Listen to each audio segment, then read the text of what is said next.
Okay चलो, question दिया था मैंने आपको और वो क्वेश्चन हो गया जो मैंने लास्ट क्लास में कल आपको एक क्वेश्चन दिया था। वो क्वेश्चन किस किस बच्चों का वो क्वेश्चन हो गया, किन किन का हो गया वो क्वेश्चन? अपने आप किया सबने? नहीं आया सर आंसर, कोई बात नहीं, बता देता हूँ। बाकी गुड मॉर्निंग, जिन्होंने किया है उनका अपने आप ही आया है या उन्होंने कहीं से देखा है? सिंपल था, उसके अंदर था ही नहीं ऐसे तो कुछ। जिनका हो गया अच्छी बात है, जिनका नहीं होगा एक बार देखो यहाँ पे। फिर स्टार्ट करते हैं नेक्स्ट टॉपिक। देखो हमें कापा गिवन था H2O का, कितना था वो 0.075 इंटू 10⁻⁻⁷ साइमन सेंटीमीटर इनवर्स। और कापा हमें गिवन था एक्वस AgBr का, कितना था वो 8.075 into 10⁻⁻⁷ Simon centimetre inverse. Okay, और हमने लैम्डा एम नोट हमें गिवन है, सबकी गिवन थी, KBr की भी, AgNO3 और KNO3 140, 130 और 110। हमें क्या निकालना था? हमें इसकी सोलिबिलिटी निकालनी थी एंड सोलिबिलिटी प्रोडक्ट निकालना था। बस मेनली हमें क्या निकालना है? सोलिबिलिटी निकालनी थी। ओके, अब देखो हमें पता है कि जो सोलिबिलिटी है, सोलिबिलिटी का फॉर्मूला क्या है? कापा का फॉर्मूला, लैम्डा का फॉर्मूला क्या है हमारा? कापा इंटू 1000 अपॉन मोलैरिटी। यही क्या? यही हमारी सोलिबिलिटी है। तो सोलिबिलिटी का फॉर्मूला आ गया हमारा कापा इंटू में 1000 अपॉन मोलर कंडक्टेंस। ओके, तो हमें सोलिबिलिटी निकालनी है। देखो कापा जो है हमें गिवन है, हमें AgBr की निकालनी है। किसकी निकालनी है? AgBr की निकालनी है। तो जो हमें ये कापा पुट करना है, कापा भी हमें AgBr का ही पुट करना है, क्योंकि हमें सोलिबिलिटी किसकी निकाल रहे हैं? AgBr की। तो जो कापा पुट करेंगे ये भी हम किसका पुट करेंगे? AgBr का ही पुट करेंगे। बट हमें गिवन क्या है? हमें वाटर का अलग से गिवन है और एक्वस AgBr का हमें अलग से गिवन है। वाटर का हमें अलग से गिवन है, एक्वस AgBr का हमें अलग से गिवन है। ओके, सो दैट मींस इसके अंदर वाटर भी आ गया और इसके अंदर AgBr भी आ गया, इसके अंदर वाटर भी आ गया और इसके अंदर AgBr भी आ गया। तो दोनों की कंडक्टेंस आ गई, इसके अंदर कनेक्टिविटी आ गई है। ओके, तो हमें क्या करना पड़ेगा? अगर हमें सिर्फ AgBr की निकालनी है तो हमें इसमें से ये माइनस करना पड़ेगा। ओके, सो हमें H2O plus AgBr minus kappa of H2O ये करना पड़ेगा, तब हमारे पास कापा किसका बचेगा? AgBr का बचेगा। सो 8.075 इंटू 10⁻⁻⁷ में से माइनस कर देंगे 0.075 इंटू 10⁻⁻⁷ ये कॉमन आएगा, अल्टीमेटली 8 इंटू 10⁻⁻⁷ बचेगा। ओके, इसको पुट करोगे आप यहाँ पे और इन तीनों की हेल्प से मोलर कंडक्टेंस निकालोगे AgBr की। इन तीनों की हेल्प से मोलर कंडक्टेंस निकालोगे AgBr की, उसको आप पुट करोगे यहाँ पे। ओके, तो हमारे पास क्या आ जाएगी? सोलिबिलिटी आ जाएगी। ऐसे ही किया है सबने? हाँ जी, फटाफट बताओ, ऐसे ही किया है? आंसर आ गया था सही? कई बच्चे कह रहे थे कि सर मेरा आंसर नहीं आया, करेक्ट नहीं आया, आपने आंसर गलत लिखा दिया, मतलब सही आया ना आंसर? हाँ, इस तरह कर लोगे। जिसका भी कोई डाउट है, सिंपल ही है। हमें मेन इसके अंदर क्या था? मैंने बताया था मैंने कि हमें कापा वाटर का भी गिवन है और हमें एक्वस AgBr का भी गिवन है। इसके अंदर ऑलरेडी H2O है, बट हमें तो सिंपली AgBr का चाहिए। हमें सिंपली क्या चाहिए? सिर्फ AgBr चाहिए। तो हमें इसको क्या करना पड़ेगा? सब्ट्रैक्ट करके फिर हमारे पास कापा आ जाएगा। और लैम्डा एम नोट तो हम यहाँ से कैलकुलेट करेंगे, पुट करेंगे, सोलिबिलिटी आएगी, S स्क्वायर हो जाएगा, तो हमारे पास क्या आ जाएगा? सोलिबिलिटी प्रोडक्ट आ जाएगा। ओके, सो ये था क्वेश्चन हमारा। कर लिया सबने? आंसर मैंने आपको कल लिखवाए दिए थे जो भी आए थे, एक बार रिकैप। हाँ भाई हर्षित, क्या क्या क्या नहीं आया इसके अंदर समझ? बताओ इसके अंदर क्या डाउट क्या है?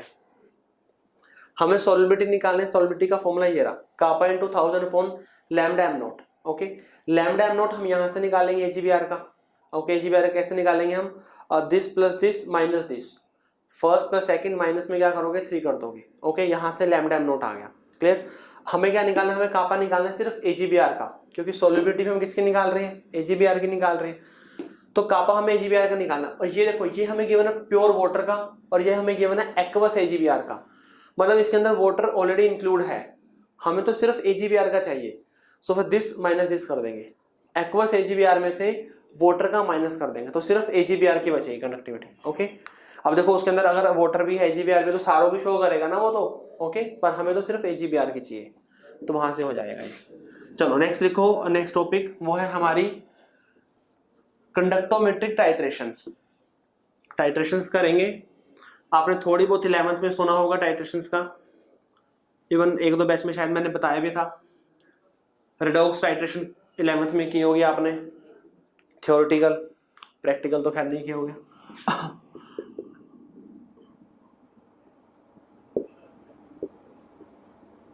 कंडक्टोमेट्रिक टाइट्रेशंस,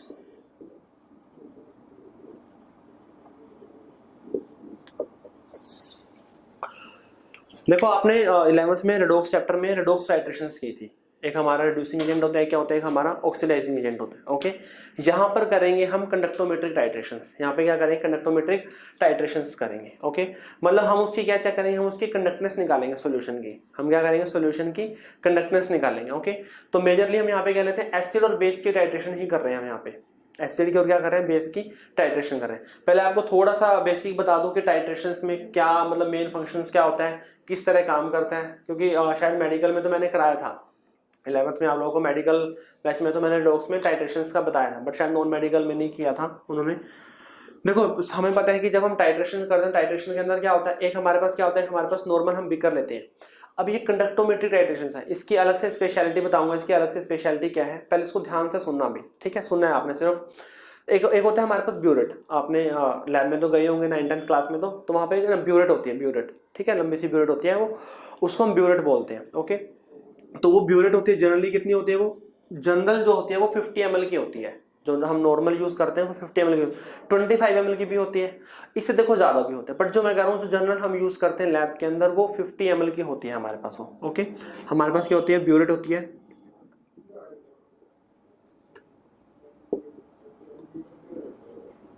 ओके, हमारे पास ब्यूरेट होगी। अब नीचे एक तो होगी ब्यूरेट, इसको हम स्टैंड के साथ कर देते हैं, ये हम इसको स्टैंड पे लगा देंगे। ओके, इस तरह से हमारा कोई स्टैंड होता है, वो यहाँ पे होता है, और यहाँ पे क्लिप होता है, उसकी हेल्प से, क्लिप की हेल्प से ये इसके साथ ना टाइट कर देते हैं हम इसको, तो यहाँ पे हमारी ब्यूरेट लग जाती है इसके ऊपर। ठीक है, अब देखो नीचे क्या करोगे, नीचे या तो आप बीकर रख लो नॉर्मल, या तो बीकर में कर लो, या फिर एक हमारा आता है एक कैनोनिकल बीकर बोलते हैं उसको, कैनोनिकल फ्लास्क बोलते हैं उसको। ओके, कंडक्टोमेट्रिक टाइट्रेशन जनरली हम उसके अंदर बीकर के अंदर करते हैं। जो हमारा कैनोनिकल फ्लास्क होता है उसके अंदर हम दूसरी टाइट्रेशंस करते हैं, जैसे KMnO4 की टाइट्रेशन कर रहे हैं, K2Cr2O7 की, मतलब जो रेडॉक्स टाइट्रेशंस है ना वो तो हम करते हैं कैनोनिकल फ्लास्क में। कैनोनिकल फ्लास्क का क्या होता है कि जो ऊपर से इस तरह से होता है, वो इस तरह से होता है हमारा canonical flask. Okay, normal beaker लेते हैं, क्योंकि बीकर हमें क्या करना है, कंडक्टोमेट्रिक टाइट्रेशंस के अंदर ना हमें इसके अंदर सेल डालना है। कंडक्टोमेट्रिक टाइट्रेशंस का जो हमारा ऑपरेटर्स होता है ना उसका हमें सेल डालना है, तो हमें ऊपर से क्या चाहिए, ऊपर से स्पेस ज्यादा चाहिए, तो यहाँ पे हम बीकर यूज करते हैं इस टाइट्रेशंस में। नॉर्मल में हम क्या करते हैं, नॉर्मल में हम कैनोनिकल फ्लास्क का यूज कर लेते हैं। ओके, अब देखो होता क्या है कि जो कंडक्टोमेट्रिक टाइट्रेशंस है, ध्यान से सुनना, ये हमारे पास ना एक ऑपरेटर्स होता है, हमारे पास ऑपरेटर्स होता है, उसको क्या है, उसके ना एक सेल्स होता है। एक सेल क्या होता है, जैसे ऑपरेटर्स कितना बड़ा होता है, ऑपरेटर्स लगा लो कि जैसे घर में लैंडलाइन फोन होते हैं ना, जितने लैंडलाइन फोन का साइज होता है अराउंड ऑफ उतना ही हमारा एक कंडक्टोमेट्रिक ऑपरेटर्स होता है हमारा वो। ओके, और उसमें से एक वायर भी जारी होती है, जैसे उसमें से जारी होती है, और उसके आगे ना वायर के आगे एक सेल लगा होता है, इतना ही सेल का साइज होता है जितना हमारा मार्कर है। ओके, उस सेल को हम अच्छे से साफ करते हैं, डिस्टिल वाटर से उसको सही से क्लीन किया जाता है, उसको क्लीन करके उसको सुखाते हैं, क्योंकि हम जहां पे डालेंगे उसके ऊपर वाटर भी नहीं लगा होना चाहिए, क्योंकि वाटर भी कंडक्टेंस शो करता है, और वाटर की इवन बहुत हाई कंडक्टेंस होती है। तो जो हमारा सेल है उस सेल को हम अच्छे से पहले डिस्टिल वाटर से करते हैं, ताकि जो भी पहले लगा हुआ है वो सारा साफ हो जाए, और डिस्टिल वाटर को भी पूरा, मतलब उसके ऊपर डिस्टिल वाटर भी नहीं बचना चाहिए बाद में, वो भी ड्राई हो जाना चाहिए। ओके, तो जैसे उसको पूरा साफ कर देते हैं, तो उसको मतलब लेट्स से कि हमारा ये कंडक्टोमेट्रिक है, इतना है वो, ठीक है, यहाँ से एक वायर आ रही है, तो हमने इसके अंदर वो डाल दिया, सेल डाल दिया हमने, अपना सेल के साथ कनेक्ट करते सेल डाल दिया। ओके, अब इसके अंदर जो भी सॉल्यूशन डालेंगे उस सॉल्यूशन की जो भी कंडक्टेंस होगी वो यहाँ पे हम नोट कर लेंगे। यहाँ पे स्क्रीन होती है छोटी सी, तो छोटी सी स्क्रीन के ऊपर यहाँ पे हमें रीडिंग्स आएंगी, कंडक्टेंस की रीडिंग आएंगी, कंडक्टेंस की, ध्यान रखना ये कंडक्टेंस की हम बात कर रहे हैं। जी जो हमने जी देखा था, कंडक्टेंस, कंडक्टिविटी नहीं है ये, मोलर कंडक्टिविटी नहीं है ना, इक्विवेलेंट कंडक्टिविटी है, नॉर्मल कंडक्टेंस है ये, जी है जो हमारा। ओके, उसकी नॉर्मल यहाँ पे क्या आती है, नॉर्मल यहाँ पे रीडिंग आती है। अब होता क्या है कि जो कंडक्टोमेट्रिक टाइट्रेशन है ना बहुत ही सेंसिटिव होती है, ये क्या होती है, बहुत ज्यादा सेंसिटिव होती है। सेंसिटिव इन द सेंस की रीडिंग से कंटिन्यूसली चेंज होती रहती है, रीडिंग बहुत ही कंटिन्यूसली चेंज होती है। डाला हमने तो रीडिंग कंटिन्यूसली चेंज हो रही है, ओके। पर हमें तो रीडिंग लेनी है, अब कोई ना कोई तो रीडिंग लिखनी पड़ेगी। तो हम क्या करते हैं, जैसे जो भी बीकर के अंदर है हमारा नीचे, और जो हम ऊपर से डालेंगे, जो भी बीकर के अंदर है, बीकर के अंदर भी एक सोल्यूशन होगा, मैं बताऊंगा अभी वो कौन सा होगा। और जो हमारा ब्यूरेट है, ब्यूरेट के अंदर भी होगा, ब्यूरेट से बीकर के अंदर डालेंगे, हम ओपन करेंगे, ओके। तो हम कैसे करते हैं कि जैसे वो बीकर के अंदर डाला, हम बीकर को थोड़ा सा ऐसे स्टर करेंगे, या फिर हम इसके अंदर एक रोड रखते हैं, ग्लास रोड। ग्लास रोड से क्या करते हैं, जैसे हमने ऊपर से डाला इसको हम स्टर कर देते हैं। स्टर करने के बाद रीडिंग चेंज होती है एकदम यहाँ पे। जैसे रीडिंग चेंज होती है यहाँ पे, जब भी हमें लगता है ना कि एक थोड़ी सी कांस्टेंट रीडिंग आ गई है, सर बोर्ड ब्लर है, हाँ जी बोर्ड ब्लर है क्या, मेरे को तो सही दिख रहा है बोर्ड ठीक है, बिल्कुल ठीक है, जिसको ब्लर दिख रहा है एक बार ऑन ऑफ करके करो, हो जाएगा, ओके। समझ आ रहा है ना, देखो मैं क्या बोल रहा हूँ, समझ भी आ रहा है नहीं आ रहा, या मैं सिंपल ही आगे कराऊं टाइट्रेशन, जो मैं बता रहा हूँ आपको समझ आ रहा है ना, क्योंकि आपको बेसिक बता रहा हूँ जो टाइट्रेशन किस तरह काम करते हैं। क्योंकि अब देखो हमारे पास लैब तो है नहीं कि मैं लैब में आपको ऑपरेटर्स वो करके दिखाऊं, अब बस ये है कि हम थ्योरेटिकल उस चीज को समझ सकते हैं और इवन आपको समझ आ जाएगा, ओके। देखो मैंने क्या कहा कि जो कंडक्टोमेट्रिक जो हमारा ऑपरेटर्स है ये, सर नहीं आ रहा अरे भाई सर अच्छे से समझ आएगा भाई, समझ पहली बार कोई चीज समझते हैं तो समझ टाइम लगेगा हमें, आएगा आएगा। चलो दोबारा एक बार हल्का सा बता देता हूँ, समझो इसको, लिखना कुछ नहीं है, सिर्फ समझना है। अभी 5 मिनट आपने समझना है टाइट्रेशंस किस तरह हमारे काम करती हैं, ओके।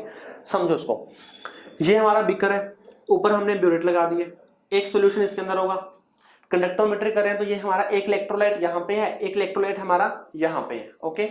एसिड बेस टाइट्रेशन हम करते हैं, यहाँ पे हम जनरली एसिड लेते हैं और यहाँ पे हम जनरली बेस लेते हैं।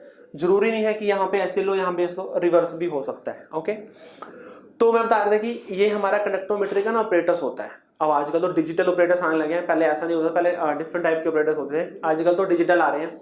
जैसे मैंने बताया था एक लैंडलाइन जितना फोन होता है हमारा लैंडलाइन फोन, उतना ही ऑपरेटर्स होता है ये। उसमें से एक वायर भी जा रही होती है जिसके आगे सेल लगा होता है, इतना ही सेल का साइज होता है जितना मार्कर है।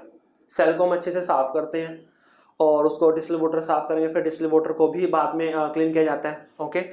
सो उसको जैसे वो ड्राई हो जाएगा सही से, हम उसको इसके अंदर डिप करेंगे। डिप करने पे अब देखो यहाँ पे रीडिंग शो करेगा, कंडक्टेंस की रीडिंग शो करेगा, जी की बात करूँ, कंडक्टेंस की रीडिंग शो करेगा वो, ओके। क्यों शो करेगा, क्योंकि इसके अंदर आयंस है और आयंस की वजह से क्या होगा, अब आयंस की वजह से क्या होगा, कंडक्टेंस होगी, और कंडक्टेंस से क्या शो करेगा, वो रीडिंग शो करेगा, ओके ठीक है। तो यहाँ पे क्या करेगा, वो कंडक्टेंस की रीडिंग शो करेगा। अब देखो हमें पता है कि कंडक्टेंस क्यों शो होती है, आयंस की वजह से शो होती है, आयंस की वजह से होगी। और हम ऊपर से क्या कर रहे हैं, ब्यूरेट में से हम इसके अंदर आयंस और डालेंगे, जो ऑलरेडी आयंस हैं वो भी एक्सचेंज होंगे, नए आयंस डालेंगे, तो उसकी वजह से क्या होगा, कंडक्टेंस ना ओवरऑल चेंज होती रहेगी, अकॉर्डिंग टू चेंज होती रहेगी। और मैंने आपको बताया था कि जो कंडक्टेंस का जो ऑपरेटर्स है वो बहुत ही ज्यादा सेंसिटिव है, रीडिंग चेंज होती रहती है, मतलब ज्यादा गैप नहीं आता, हल्का फुल्का उनमें चेंज होता रहता है कंटिन्यूसली, मतलब एक जगह मुश्किल से ही रुकती है। तो हमें एग्जैक्ट रीडिंग कैसे लेनी है, देखो एग्जैक्ट रीडिंग लेना बता रहा हूँ आपको। हमारा बीकर है, बीकर के अंदर हमने ब्यूरेट में से ऐड किया कुछ, ओके, ब्यूरेट में ऐड किया। ऐड करने पे क्या करेंगे हम उसको, ये हमारी ग्लास रोड है, पतली सी रोड होती है, जैसे पेंसिल होते हैं ना, उतना ही साइज होता है, ग्लास की होती है वो, ओके, ग्लास रोड होती है वो। ग्लास रोड से क्या करेंगे, स्टर करेंगे पूरे बीकर को। स्टर करने से क्या होगा, जो भी इनकी मिक्सिंग होनी थी वो हो चुकी है, क्योंकि ये एसिड बेस्ड टाइट्रेशन है। और मैंने आपको काइनेटिक्स के अंदर बताया था, एसिड बेस्ड टाइट्रेशन बहुत ही ज्यादा फास्ट रिएक्शंस में आती है, वेरी फास्ट रिएक्शंस में आती है। तो हल्का सा स्टर करते ही रिएक्शंस जो होनी है वो ऑन द स्पॉट हो जाती है। अब इसके अंदर रीडिंग नोट करनी है, रीडिंग चेंज होती रहेंगी, हल्के फुल्के चेंज होते रहेंगे। तो जैसे एक हल्की सी स्टेबल रीडिंग आएगी, स्टेबल इन द सेंस की अगर कोई रीडिंग मतलब चेंज करने पे 1 सेकंड तक रुक गया है तो उसी रीडिंग को हम नोट कर लेते हैं। अराउंड ऑफ जो 1 सेकंड तक, मतलब 1 सेकंड के अंदर भी चेंज होती हैं, जो अराउंड ऑफ 1 या 2 सेकंड तक रुक गया वो रीडिंग, उसी रीडिंग को हम क्या कर लेंगे, उस रीडिंग को हम नोट कर लेते हैं, ओके। तो उसी के अकॉर्डिंग हम टेबल बनाते हैं। अब टेबल कैसे बनाएंगे वो भी बताऊंगा मैं अभी आपको, पहले समझो। ये हमारा ब्यूरेट है, ये क्या है, ये हमारा बीकर है, ये हमारा ब्यूरेट है, ये क्या है, ये हमारा बीकर है। यहाँ पे हम एसिड बेस्ड टाइट्रेशंस करते हैं, ओके। ब्यूरेट है, ब्यूरेट के अंदर जनरली क्या लेते हैं, जनरली बात कर रहा हूं, जनरली हम यहाँ पे बेस लेते हैं, ऐसा जरूरी नहीं है कि आप हर बार बेस लो यहाँ पे, ओके। और यहाँ पे क्या करोगे आप, यहाँ पे जनरली क्या लेते हो, जनरली आप एसिड लेते हो, जनरली क्या लेते हो यहाँ पे आप एसिड लेते हो, ओके। अब जो ब्यूरेट में फिल किया जाता है, जो ब्यूरेट के अंदर फिल किया जाता है उसको हम बोलते हैं टाइट्रेंट। मेडिकल वालों को तो पता होगा, उनको तो कराया था मैंने रिडॉक्स में। इसको हम क्या बोलते हैं, टाइट्रेंट बोलते हैं। जो भी ब्यूरेट के अंदर होता है उसको हम टाइट्रेंट बोलते हैं, टाइट्रेंट, ओके। और जो नीचे होता है बिकर के अंदर उसको हम बोलते हैं टाइट्रेट, या फिर इसको एनालाइट भी बोलते हैं, टाइट्रेट बोलते हैं, या फिर इसको हम एनालाइट भी बोलते हैं, ओके। हाँ, इसको हम टाइट्रेंट बोलते हैं, इसको हम एनालाइट बोलते हैं, या फिर टाइट्रेट ही बोलते हैं। अब देखो हमें क्या क्या पता होता है, हमें जो ऊपर वाला है टाइट्रेंट, सबसे पहले बात करूं इसकी कंसंट्रेशन हमें पता है कि इसकी क्या कंसंट्रेशन है, ओके। और अगर हम इसकी बात करूं वॉल्यूम, इसका वॉल्यूम भी हमें पता है कितना है। देखो यहाँ पे ना रीडिंग होती है 5 ml 10 ml 20 50 ऐसी इस तरह से होती है, ओवरऑल 50 का होता है। तो जितना भी हम इसके अंदर ऐड करेंगे तो हम वॉल्यूम तो हमारे सामने निकल कर आ जाएगा कितना वॉल्यूम हमने ऐड किया, तो वॉल्यूम भी हमें यहाँ से पता होता है और इसकी कंसंट्रेशन भी हमें पता होती है। अब रही बात टाइट्रेट की, टाइट्रेट का वॉल्यूम तो हमें पता है, वॉल्यूम तो हमें पता है, जितना भी जैसे जो भी हम यहाँ पे ऐड करेंगे एसिड हमने इनिशियली कितना लिया, 10 ml लिया, 20 ml लिया, वो हमें पता होता है जितना हम यहाँ पे, ये नहीं कि रैंडम कुछ भी ले लिया। बीकर के अंदर जो भी हम सॉल्यूशन डालेंगे वो हम मेजर करके डालते हैं, ओके। पिपेट की हेल्प से, पिपेट होती है हमारी, पिपेट की हेल्प से इसके अंदर डालते हैं, बिल्कुल एग्जैक्ट रीडिंग देता है पिपेट हमारा, ओके। इसकी जो कंसंट्रेशन होती है ना वो हमें नहीं पता, इसकी जो कंसंट्रेशन होते हैं वो हमें नहीं पता। जनरली टाइट्रेशन क्यों करते हैं, इसका मेन मोटिव क्या है, मेन मोटिव यही है कि एक होता है हमारे पास नॉन सॉल्यूशन, एक होता है हमारे पास अननोन। वो ये कि एक तरह से ये तो हो गया हमारे पास नॉन, इसकी हमें वॉल्यूम भी पता है और कंसंट्रेशन भी पता है, ये हो गया हमारे लिए अननोन, भाई इसकी हमें कंसंट्रेशन नहीं पता, तो कंसंट्रेशन हम निकाल सकते हैं जैसे नॉर्मल रेडॉक्स में भी करते हैं, और उसमें करते कंसंट्रेशन ही हमें यहाँ पे कैलकुलेट करनी है कि जो भी हमारे पास है वो उसकी कंसंट्रेशन कितनी है, तभी हम क्या करते हैं, टाइट्रेशन करते हैं, ओके। बस यहाँ पे हम कंडक्टोमेट्री की हेल्प से कर रहे हैं, कंडक्टोमेट्रिक ऑपरेटर्स की हेल्प से कर रहे हैं, तो ये हमारी कंडक्टोमेट्रिक टाइट्रेशन हो गई है। नॉर्मल भी हम एसिड बेस टाइट्रेशन करते हैं, वहां पे हम क्या करते हैं, वहां पे हम इंडिकेटर का यूज करते हैं, वहां पे हम क्या करते हैं, इंडिकेटर का यूज करते हैं। इंडिकेटर क्या होते हैं, इंडिकेटर होते हैं कि जो हमें एंड पॉइंट का पता चले, जैसे हम KMnO4 के टाइट्रेशन वगैरह करते हैं, फिनोफ्थिलिन इंडिकेटर यूज करते हैं, मिथाइल ओरेंज यूज करते हैं, ओके। तो वो क्या होता है कि जैसे ही इनके ग्राम इक्विवेलेंट इक्वल होंगे, जैसे ही ये आपस में क्या होंगे, न्यूट्रलाइज होंगे, तो कलर शो हो जाएगा, जैसे इनके ग्राम इक्विवेलेंट इक्वल होंगे तो कलर शो हो जाएगा, तो वो इंडिकेटर का काम होता है वो, ओके। कंडक्टोमेट्रिक टाइट्रेशन के अंदर हम इंडिकेटर का यूज नहीं करते, हाँ, जो है कंडक्टेंस की हेल्प से रीडिंग से कंसंट्रेशन निकालनी है, हाँ। तो कंडक्टोमेट्रिक टाइट्रेशन के अंदर हम जो इंडिकेटर है, इंडिकेटर का यूज हम नहीं करते, ओके। कंडक्टोमेट्रिक ऑपरेटर से ही हम इसका ग्राफ ड्रॉ करते हैं, ग्राफ ड्रॉ करने के बाद ही हमें उसके अंदर हमें एंड पॉइंट या फिर इक्विवेलेंस पॉइंट का हमें पता चलता है, एंड पॉइंट या फिर इक्विवेलेंस पॉइंट का हमें पता चलता है, ओके। पहले बताओ इतना समझ आया ही नहीं आया जो मैंने अभी तक बताया आपको टाइट्रेशंस किस तरह काम करती हैं, थोड़ा बहुत उनका बेसिक जो फीचर्स होते हैं, बेसिक फीचर्स समझ आए या नहीं आए ठीक है, तो ये हमारा बेसिक हो गया, चलो बहुत बढ़िया।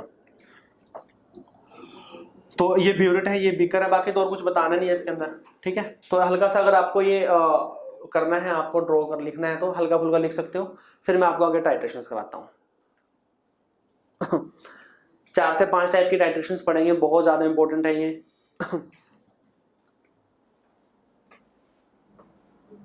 सर एंड पॉइंट बता दो। देखो एंड पॉइंट का मतलब है कि देखो हमें इसकी कंसंट्रेशन कैसे पता चलेगी, हमें इसकी कंसंट्रेशन पता चलेगी जब देखो हमें पता है कि ओवरऑल रिएक्शंस कैसे होती है जब दोनों के ग्राम इक्विवेलेंट को हम कंपेयर करते हैं, ओके। सो एंड पॉइंट तभी आएगा जब ग्राम इक्विवेलेंट हो एसिड किसके इक्वल हो जाएगा, ग्राम इक्विवेलेंट ऑफ बेस के, ओके। कहने का मतलब है कि इसके अंदर जितना भी एसिड है जब सारा का सारा न्यूट्रलाइज हो जाएगा, जब सारा का सारा क्या हो जाएगा, न्यूट्रलाइज हो जाएगा, वही क्या होगा, वही हमारा एंड पॉइंट होगा, इक्विवेलेंस पॉइंट भी बोलते हैं उसको, ओके। जब हमारा सारा का सारा एसिड बेस से न्यूट्रलाइज हो जाएगा वही क्या होगा, वही हमारा एंड पॉइंट होगा, उसी को ही हम इक्विवेलेंस पॉइंट भी बोलते हैं, ओके। और कंडक्टोमेट्रिक टाइट्रेशंस में जो ग्राफ ड्रॉ करते हैं वहां से हमें इक्विवेलेंस पॉइंट का पता चलता है, एंड पॉइंट का हमें पता चलता है।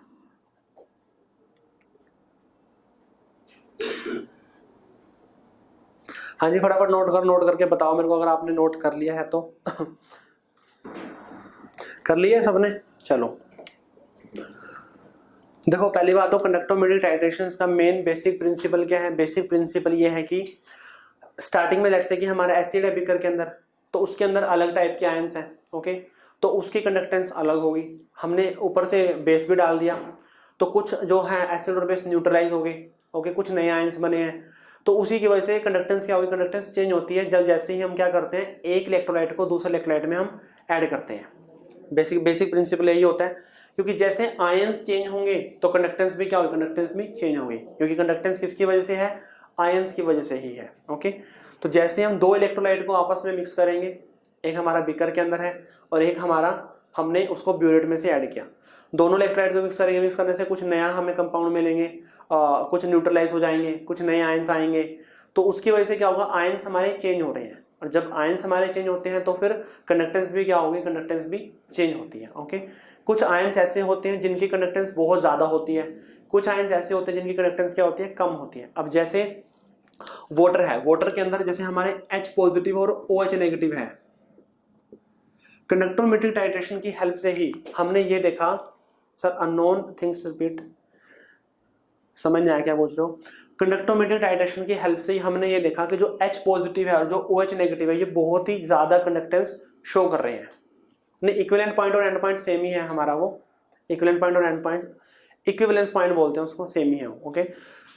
कंडक्टोमेट्रिक टाइट्रेशन की हेल्प से हमने ये देखा कि जो हमारा H पॉजिटिव है और जो हमारे OH नेगेटिव है, ओके, तो ये बहुत ही एबनॉर्मली हाई कंडक्टेंस शो कर रहे हैं। ये कर रहे हैं, ये बहुत ही एबनॉर्मली हाई कंडक्टेंस शो कर रहे हैं।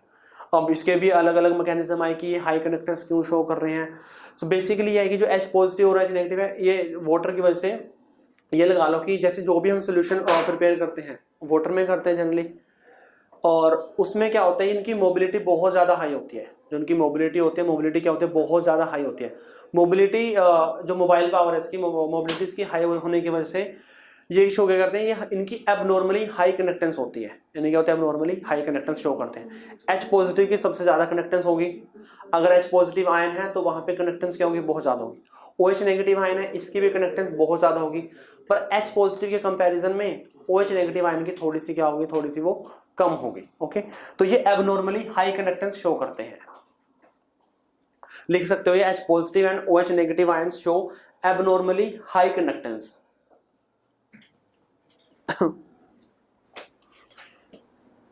ये एबनॉर्मली बहुत ही हाई कंडक्टेंस शो करते हैं। उसका एक मतलब एक दो मैकेनिज्म भी आए, डिफरेंट साइंटिस्ट ने डिफरेंट बताया कि इसका रीजन क्या है, बट वही है कि सारे ही एक तरह से ये लगा लो कि एक साइंटिस्ट है ग्रोथस, उन्होंने भी अपना एक मैकेनिज्म दिया। इवन इसी के मैकेनिज्म को हम सही मानते हैं कि हाँ इनकी एबनॉर्मली हाई कंडक्टेंस है। उसका रीजन क्या है? किसने दिया? वो ग्रोथस मैकेनिज्म बोलते हैं, ओके। तो ग्रोथस मैकेनिज्म के अकॉर्डिंग क्या है कि जैसे हमारे वाटर है,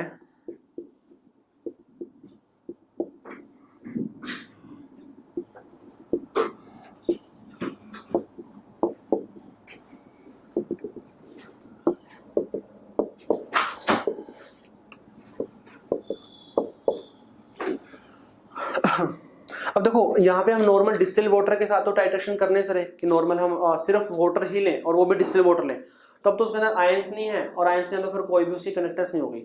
अब ऑब्वियसली वाटर ले रहे हैं तो वहां पे हमारा H पॉजिटिव और OH नेगेटिव आयंस तो होने चाहिए, ओके।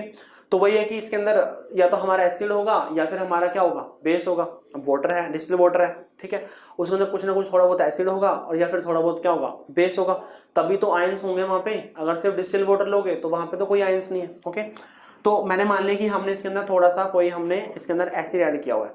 अब एसिड ऐड किया हुआ तो क्या होगा? वहां पे H पॉजिटिव होगा, और जब वो H पॉजिटिव होगा तो मान लिया हमने इस जो मॉलिक्यूल है ये वाटर का, इसने H पॉजिटिव को ले लिया तो H3O पॉजिटिव उसने बना दिया ये, ओके। तो ग्रोथस मैकेनिज्म ये कहता है कि जो इसकी हाई मोबिलिटी है ना, देखो बाकी आयंस क्या करते हैं, मान लो कोई एक Na पॉजिटिव आयन है, फर्क देखना पहले, फर्क है।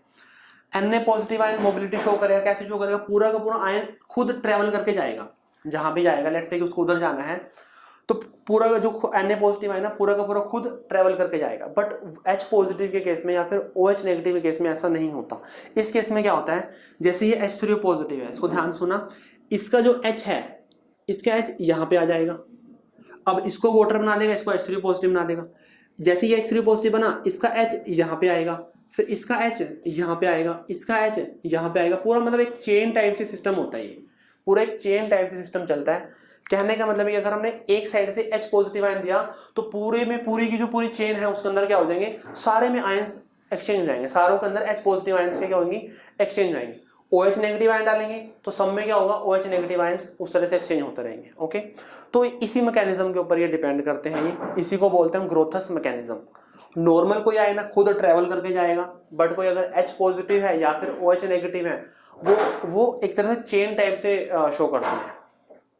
हाँ जी, फटाफट बताओ, ग्रोथस मैकेनिज्म क्लियर है, क्यों थोड़ी सी अब हाई होती है?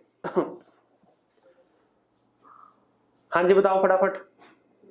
ठीक है, चलो बस अब नेक्स्ट हाइड्रेशन से करते हैं। करना तो नहीं किसी को, ये इसको ग्रोथस मैकेनिज्म बोलते हैं। प्लस कैसे आया वो बताना। 3 बॉन्ड हो गए ना, देखो नॉर्मल वाटर है तो न्यूट्रल है, मैंने एसिड डाल दिया, एसिड ने H पॉजिटिव दिया, ऑक्सीजन के पास जो लोन पेयर तो उसने H पॉजिटिव ले लिया, तो यहाँ पे पॉजिटिव चार्ज आ गया, ये पॉजिटिव बना तो वो पूरे के पूरे उसमें H पॉजिटिव ट्रांसफर हो जाएगा, पूरे के पूरे में उसमें मूव करेगा एक तरह से वो। तो कह रहे हैं कि इसी की वजह से इसकी जो मोबिलिटी है बहुत ज्यादा हाई होती है और ये बहुत ज्यादा हाई कंडक्टेंस को ये शो करते हैं। बेसिक मैकेनिज्म ये है, इसी को ही मानते हैं अब हम, सही। ग्रोथस मैकेनिज्म करके लिख लेना ये। हाँ जी लिख ले तो बताओ आपने, फिर शुरू करते हैं। बेसिक 4 टाइप की टाइट्रेशंस करेंगे हम, strong acid, strong base, weak acid, strong base, strong acid, week base और वीक वीक। ओके, 1-2 और करा दूंगा, प्रेसिपिटेशन और नॉर्मल। हाँ जी बताओ फटाफट, क्लियर है इतना? चलो बहुत बढ़िया। सबसे फर्स्ट हेडिंग डालो,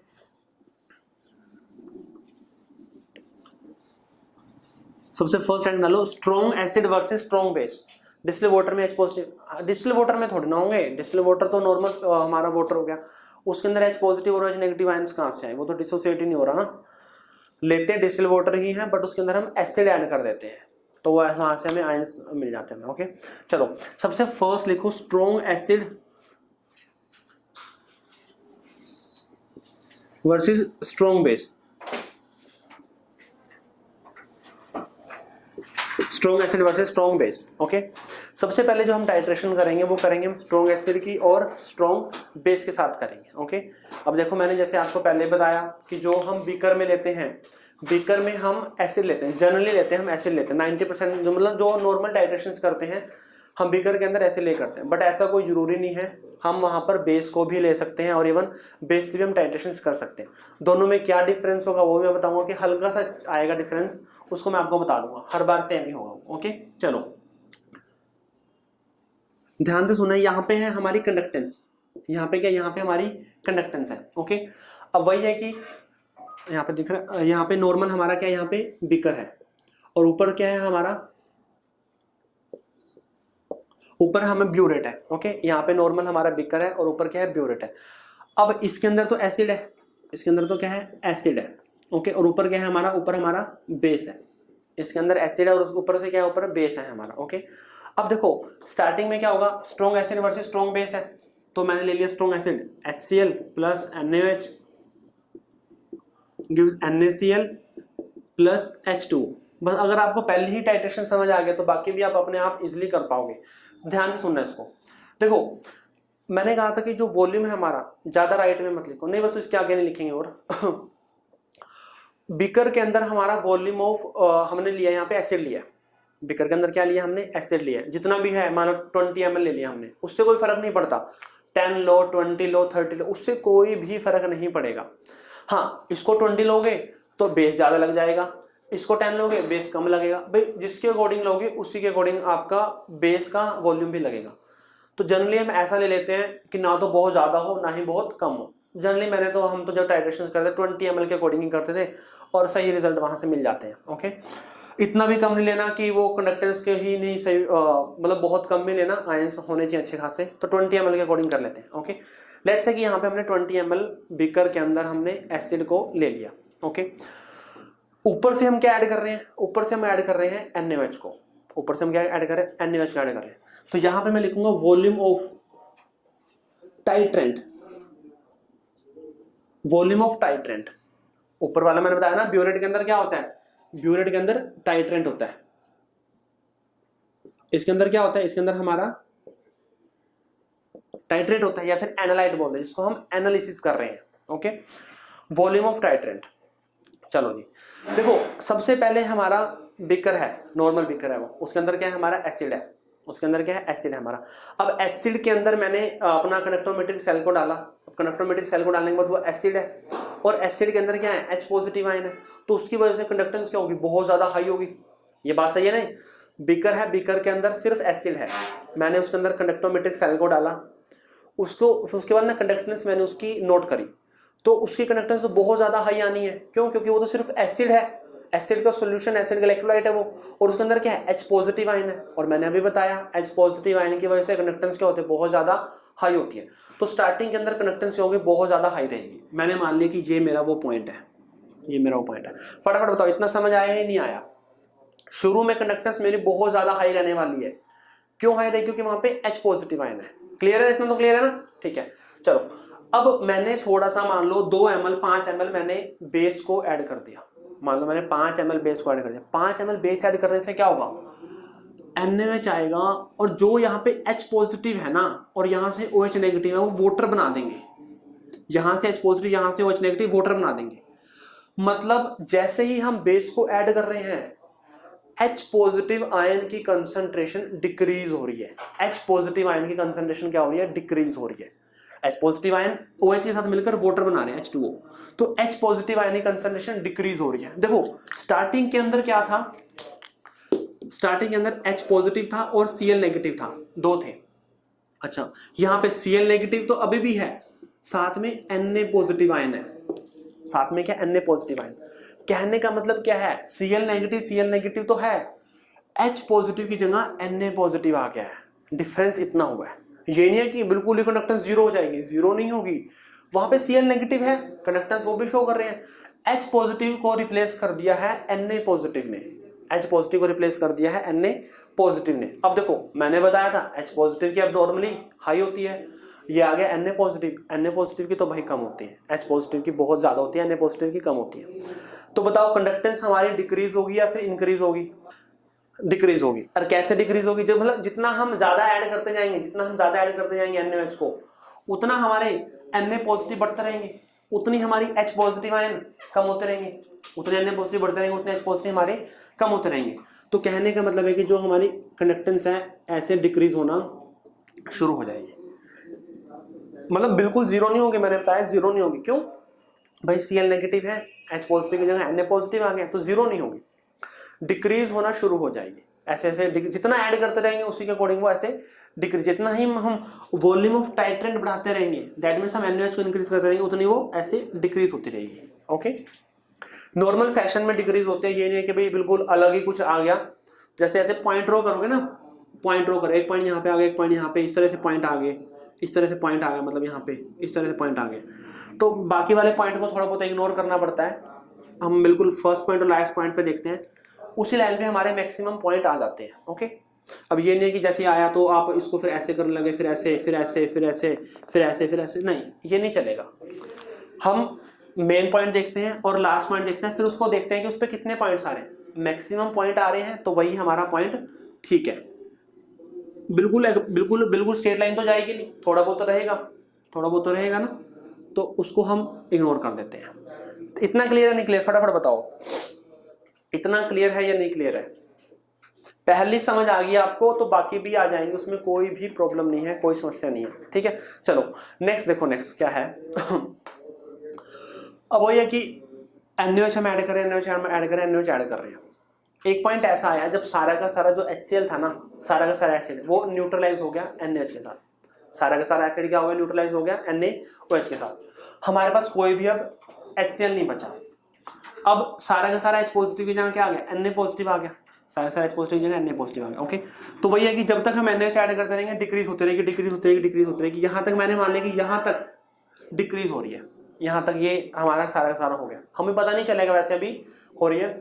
हम इसके अंदर और NaOH को ऐड कर रहे हैं, और NaOH को ऐड कर रहे हैं, और NaOH मतलब 2-2 ml मतलब थोड़ा थोड़ा ड्रॉप वाइज हम उसको ऐड कर रहे हैं।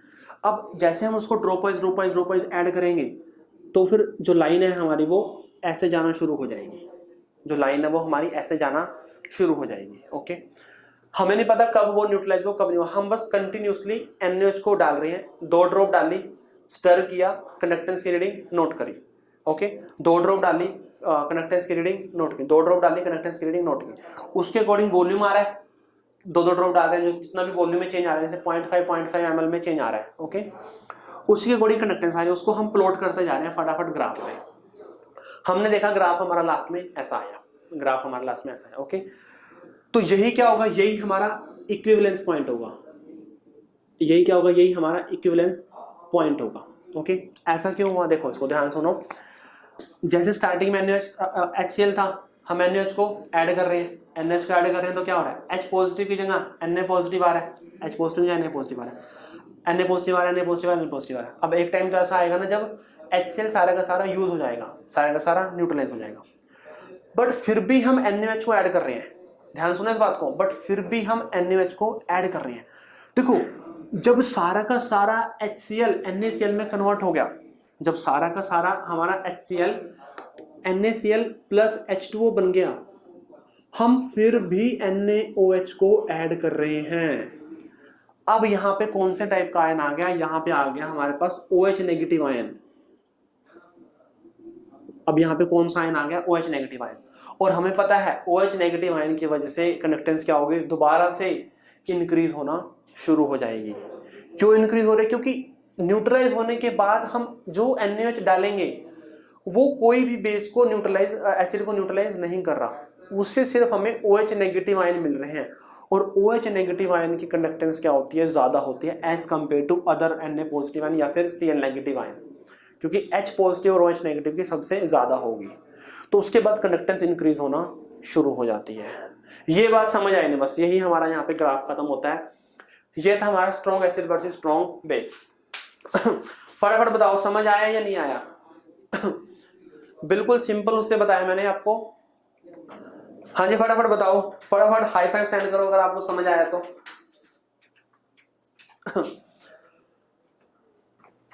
चलो अब मैंने आपको बताया था ये हमारा ये ग्राफ बनेगा। जनरली आपको ध्यान इंक्रीज होती है क्योंकि खुद HCl खत्म हो गया, मतलब HCl तो खत्म हो गया यहाँ पे आके, NaOH और डाल दिया, तो NaOH की वजह से OH नेगेटिव आयन मिल रहे हैं ना, उसकी वजह से क्या हो रहा है, कंडक्टेंस वहां पे बढ़ना फिर शुरू हो जाती है। ओके, बढ़ना वहां पे शुरू होती है। ओके, अब देखो थोड़ा सा अगर इसको आप करना चाहो तो, क्योंकि मैं आपको जो बताने वाला हूँ अब क्या बताना है मैंने आपको, ये तो मैंने किया strong acid versus strong base, ठीक है क्या, strong acid versus strong base. Okay, मतलब बीकर के अंदर मैंने एसिड लिया, ऊपर से मैंने बेस डाला, रिवर्स भी कर सकते हो भाई, बीकर के अंदर आप बेस ले लो, ऊपर से क्या डालो, ऊपर से आप एसिड डालो, ऊपर से आप क्या डालो, एसिड डालो। क्या चेंज आएगा, क्या चेंज आएगा, हल्का सा चेंज आएगा, कुछ नहीं है चेंज, वो बताने बस बता रहा हूं आपको, पता भी नहीं चलता, ग्राफ के अंदर देखने बहुत ही ध्यान से पता चलता है कि हाँ हमने क्या लिया है। ओके, बट हल्का सा चेंज आता है, पता होना चाहिए कि चेंज क्या है वो। वॉल्यूम ऑफ टाइटेंट यहां पे ले लो, वॉल्यूम ऑफ टाइटेंट क्या था हमारा, NaOH था, और यहाँ पे वॉल्यूम ऑफ टाइटेंट क्या था, यहाँ पे हमारा HCl था। इस ग्राफ को हम बोलेंगे strong base versus strong acid, इस ग्राफ को हम ये बोल देंगे। ओके, वो था हमारा strong acid versus strong base, ये होगा हमारा strong base versus strong acid. हल्का सा चेंज आएगा, हल्का सा चेंज क्या आएगा, देखो यहाँ पे स्टार्टिंग में हमारे पास बेस है, यहाँ पे स्टार्टिंग में हमारे पास एसिड था, यहाँ पे स्टार्टिंग में हमारे पास बेस है, तो भैया कि बेस है, OH नेगेटिव आयन है, तो कंडक्टेंस ज्यादा होगी, कंडक्टेंस क्या होगी, कंडक्टेंस हमारी ज्यादा होगी। HCl डाल रहे हैं, बेस क्या हो रहा है, न्यूट्रलाइज हो रहा है, कंडक्टेंस क्या हो रही है, कंडक्टेंस हमारी डिक्रीज हो रही है, ये पॉइंट आया डिक्रीज होगी। फिर हमने देखा, फिर हमने एसिड को और ऐड कर दिया, जब हमने एसिड को और ऐड करेंगे तो उस केस में क्या होगा, जितना भी हमारा बेस न्यूट्रलाइज होना था वो हो गया न्यूट्रलाइज, अब हम एसिड को और डाल रहे हैं, मतलब H पॉजिटिव आयन आ गए, तो कंडक्टेंस क्या होगी, बढ़ेगी, कंडक्टेंस हमारी बढ़ रही है, कंडक्टेंस क्या हो रहा है, कंडक्टेंस हमारी इंक्रीज हो रही है। ओके, थोड़ा सा अगर दिखाना चाहो तो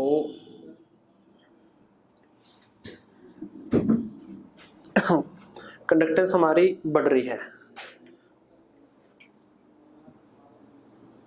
कंडक्टेंस हमारी बढ़ रही है।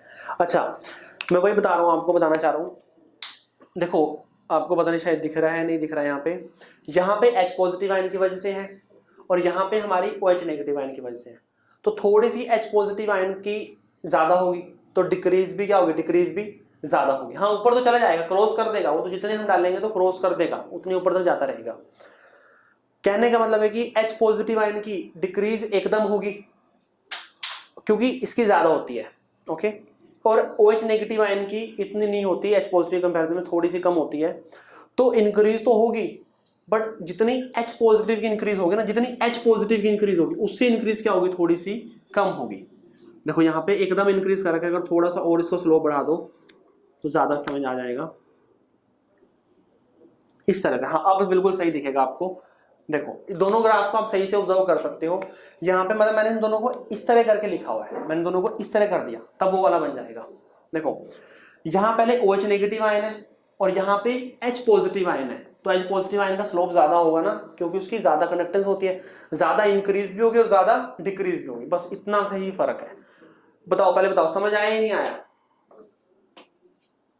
पहले बताओ समझ आया या नहीं आया है। H पॉजिटिव आयन ज्यादा शो करेगा तो उसी की वजह से डिक्रीज भी एकदम होगी और यहाँ पे इंक्रीज भी क्या होगी, एकदम होगी। समझ आ गया ना, हाँ बस यही है, कोई फर्क नहीं, कोई दिखता भी नहीं, पता भी नहीं चलता कई बार तो, ठीक है। तो ये हमारा स्टेप 1 हो गया, ये हमारा एक तरह से स्टेप 2 हो गया। फटाफट इसको नोट करो। इक्विवेलेंस पॉइंट सेम रहेगा या चेंज होगा? नहीं इक्विवेलेंस पॉइंट तो सेम रहेगा। उसमें देखो इक्विवेलेंस पॉइंट तो डिपेंड करता है ना हमारा वॉल्यूम के ऊपर डिपेंड करता है वो, ओके। अगर हमने एसिड बेस सेम ले रहे हैं तब तो सेम ही रहेगा वो, तब थोड़ा ना वो होगा। डिपेंड करता है कि जो हमने ब्यूरेट लिया है उसकी कंसंट्रेशन क्या है। अगर सब कुछ सेम है तो सेम ही रहेगा, अगर कंसंट्रेशन भी सेम है वॉल्यूम भी सेम है तो सब सेम ही रहेगा फिर तो। सेकंड ग्राफ आप देखो, सेकंड ग्राफ में क्या है, यहाँ पे हमारे OH नेगेटिव आयन है, यहाँ पे हमारे H पॉजिटिव आयन है। तो ये OH नेगेटिव आयन की वजह से, ये H पॉजिटिव आयन की वजह से, तो H पॉजिटिव आयन की वजह से ज्यादा इंक्रीज होगी ना एकदम, क्योंकि इसकी कंडक्टेंस ज्यादा होती है, बस इतना ही फर्क है। यहाँ पे इसका स्लोप ज्यादा होगा।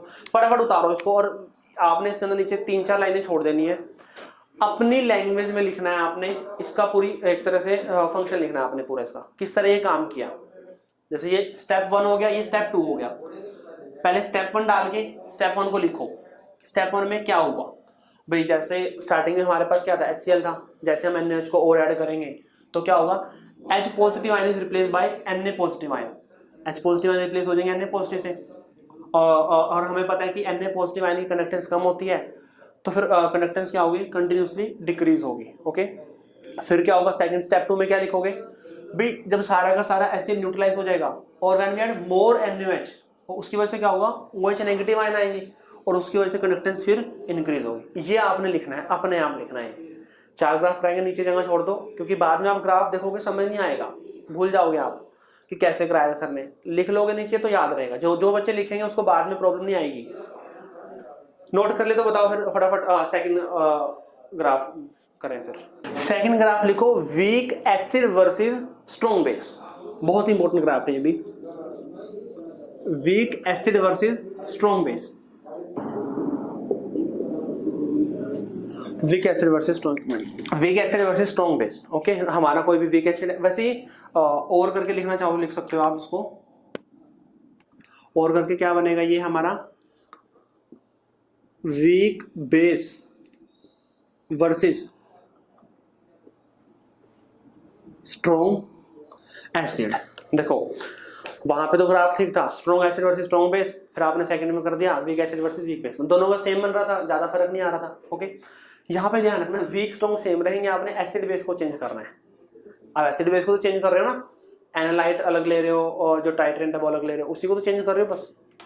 वीक पहले लिखना है, स्ट्रॉन्ग बाद में लिखना है, बस एसिड बेस को चेंज करना है, ओके। चलो फटाफट हमारी जो मेन रिएक्शन है, मेन रिएक्शन हमारी क्या रहेगी, वीक एसिड है, लेट्स से कि हमारे पास CH3COOH है, ओके।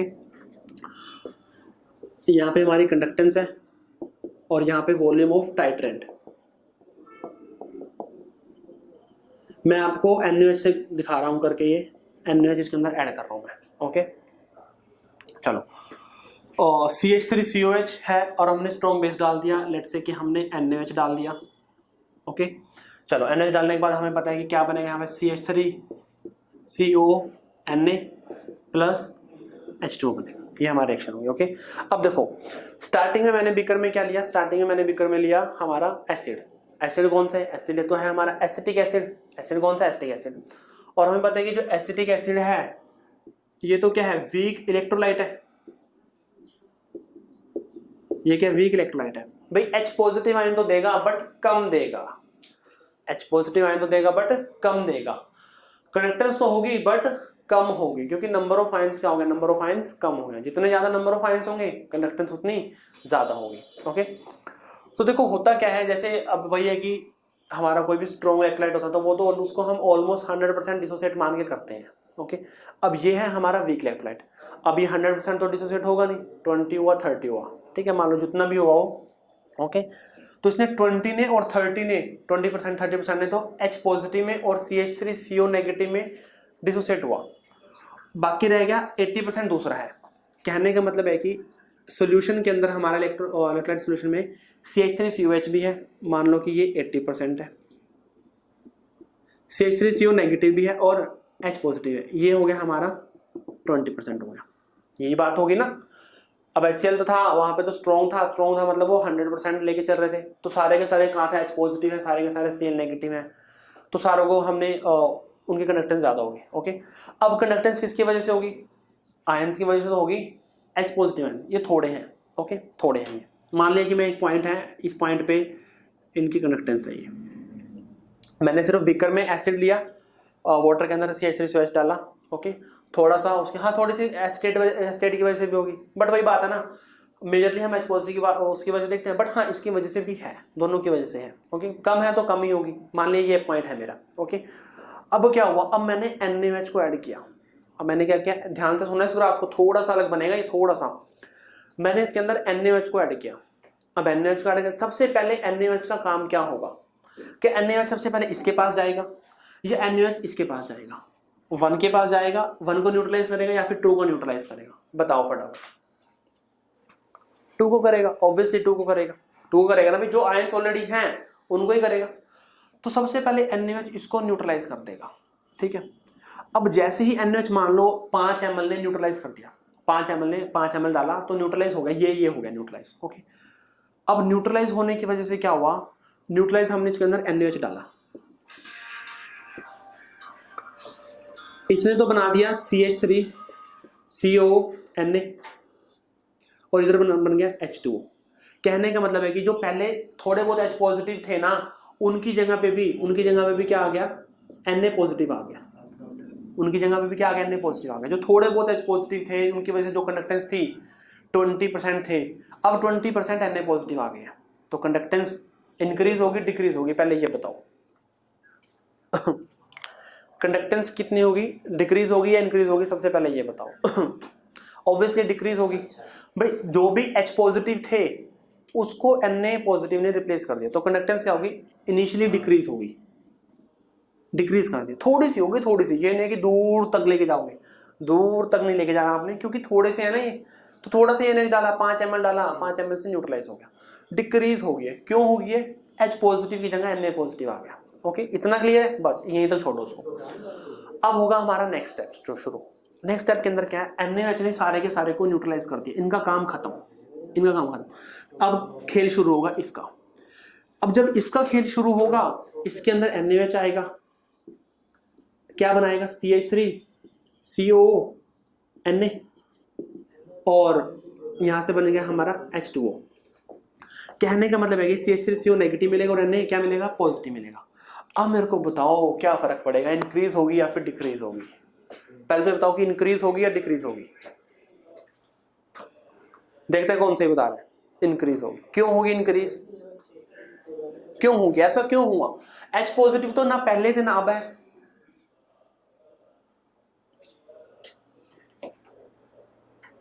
कई बच्चे बोल रहे डिक्रीज होगी, कई बोल रहे इंक्रीज होगी। चलो देखो, ना H पॉजिटिव पहले थे ना अब है, चेंज क्या है, चेंज देखो चेंज क्या है, चेंज को ध्यान से पढ़ना है। देखो जो CH3COH है ये हमारा काम करता है, ये वीक इलेक्ट्रोलाइट है,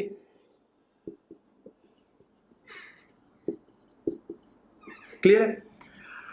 पहले भी H पॉजिटिव नहीं थे, बाद में भी नहीं, हमें उसकी वजह से कुछ नहीं हुआ। ओके, बट जैसे NH मेरा ये बन गया और ये है हमारा स्ट्रॉन्ग इलेक्ट्रोलाइट,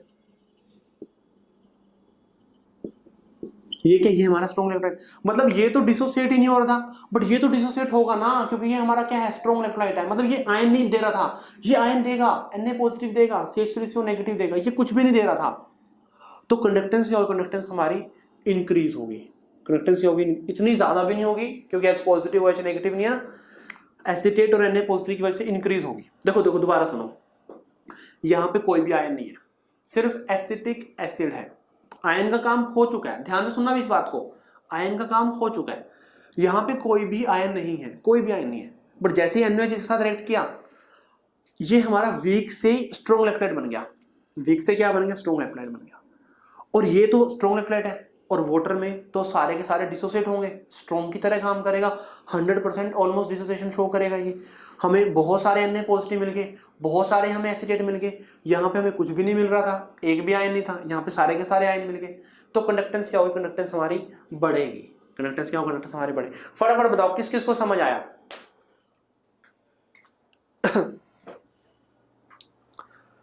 फटाफट बताओ, समझ आया ना? देखो पहले कोई भी आयन नहीं था, सारे के सारे आयन आ गए। H पॉजिटिव नहीं आए भाई, OH नेगेटिव नहीं आए, पर दूसरे तो आए हैं, Na पॉजिटिव तो आए हैं, CH3 एसिटेट आयन तो आए हैं। ओके, तो अगर किसी को अभी भी कंफ्यूजन हो रही है तो इसको इस तरह करके लिख सकते हो,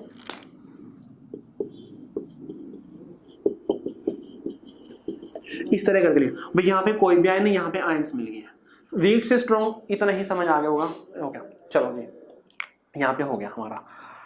बट हम तो अभी भी नहीं रुके, हमने तो अभी भी क्या करना, हम तो अभी भी NaOH को डिसोसिएट कैसे होगा, HCl NaOH की प्रेजेंस में, या डाउट है? नहीं होगा। देखो नॉर्मल एसिटेट जो एसिटिक एसिड है, नॉर्मल चाहे वो डिसोसिएट ना हो रहा हो, बट जैसे हमने उसके अंदर बेस डाल दिया तो रिएक्शन तो होगी, क्योंकि ये एसिड और ये क्या है, बेस है, रिएक्शन तो होगी। चाहे ना भी हो रहा हो तब भी, मतलब वो वीक हो तब भी रिएक्शन होगी, ये पूरी की पूरी 100% रिएक्शन होगी ये वाली। अब इसमें कोई ऑप्शन नहीं है एसिटिक एसिड के पास कि वो वीक है तो वो रिएक्शन नहीं करेगा, रिएक्शन शो करेगा, 100% डिसोसिएशन होगी और 100% ही रिएक्ट करेगा इसके साथ। ओके चलो, अब क्या है, हम अभी भी नहीं रुके, हम अभी भी NaOH को ऐड कर रहे हैं, हम अभी भी NaOH को ऐड कर रहे हैं। ये सारा का सारा न्यूट्रलाइज होगा, ये सारा का सारा न्यूट्रलाइज होगा, मतलब अब एसिटिक एसिड हमारे पास नहीं बचा। अब हम जो भी NaOH डालेंगे वहां से हमें क्या मिलेगा, OH नेगेटिव आयन मिलेगा, और OH नेगेटिव आयन की वजह से जो कंडक्टेंस है हमारी वो क्या होगी, इंक्रीज होगी, सडन ज्यादा इंक्रीज होगी। वो क्या होगी, वो एकदम, मतलब ये इसका ये इस तरह जाने, पर ये ज्यादा इंक्रीज हो, क्योंकि यहाँ पे क्या आ गए, OH नेगेटिव आयन आ गए, यहाँ पे क्या आ गए, OH नेगेटिव। तो ग्राफ ये बनेगा बुक्स के अंदर, मतलब कहीं पे भी आप नॉर्मल देखोगे ग्राफ, जहीं कहीं मर्जी देख लेना, जनरली में गलत लिखा होता है, वो ऐसे ही बताते हैं, वो इस तरह बताते हैं, इस तरह लिखते हैं वो ग्राफ को ना, कहीं भी अगर आप देखोगे वो ग्राफ को इस तरह दिखाते हैं। मतलब ये वाला जो फर्स्ट स्टेप है ना, वो फर्स्ट स्टेप की बात ही नहीं करते इसकी, बट ये भी होता है, थोड़ा सा जरूर हो, बेशक इससे भी चाहे कम हो, बट होगा ये भी। ओके, पहले हल्की सी इंक्रीज, फिर हल्की सी पहले हल्की सी डिक्रीज, फिर हल्की सी इंक्रीज, फिर उससे ज्यादा इंक्रीज हो रही है।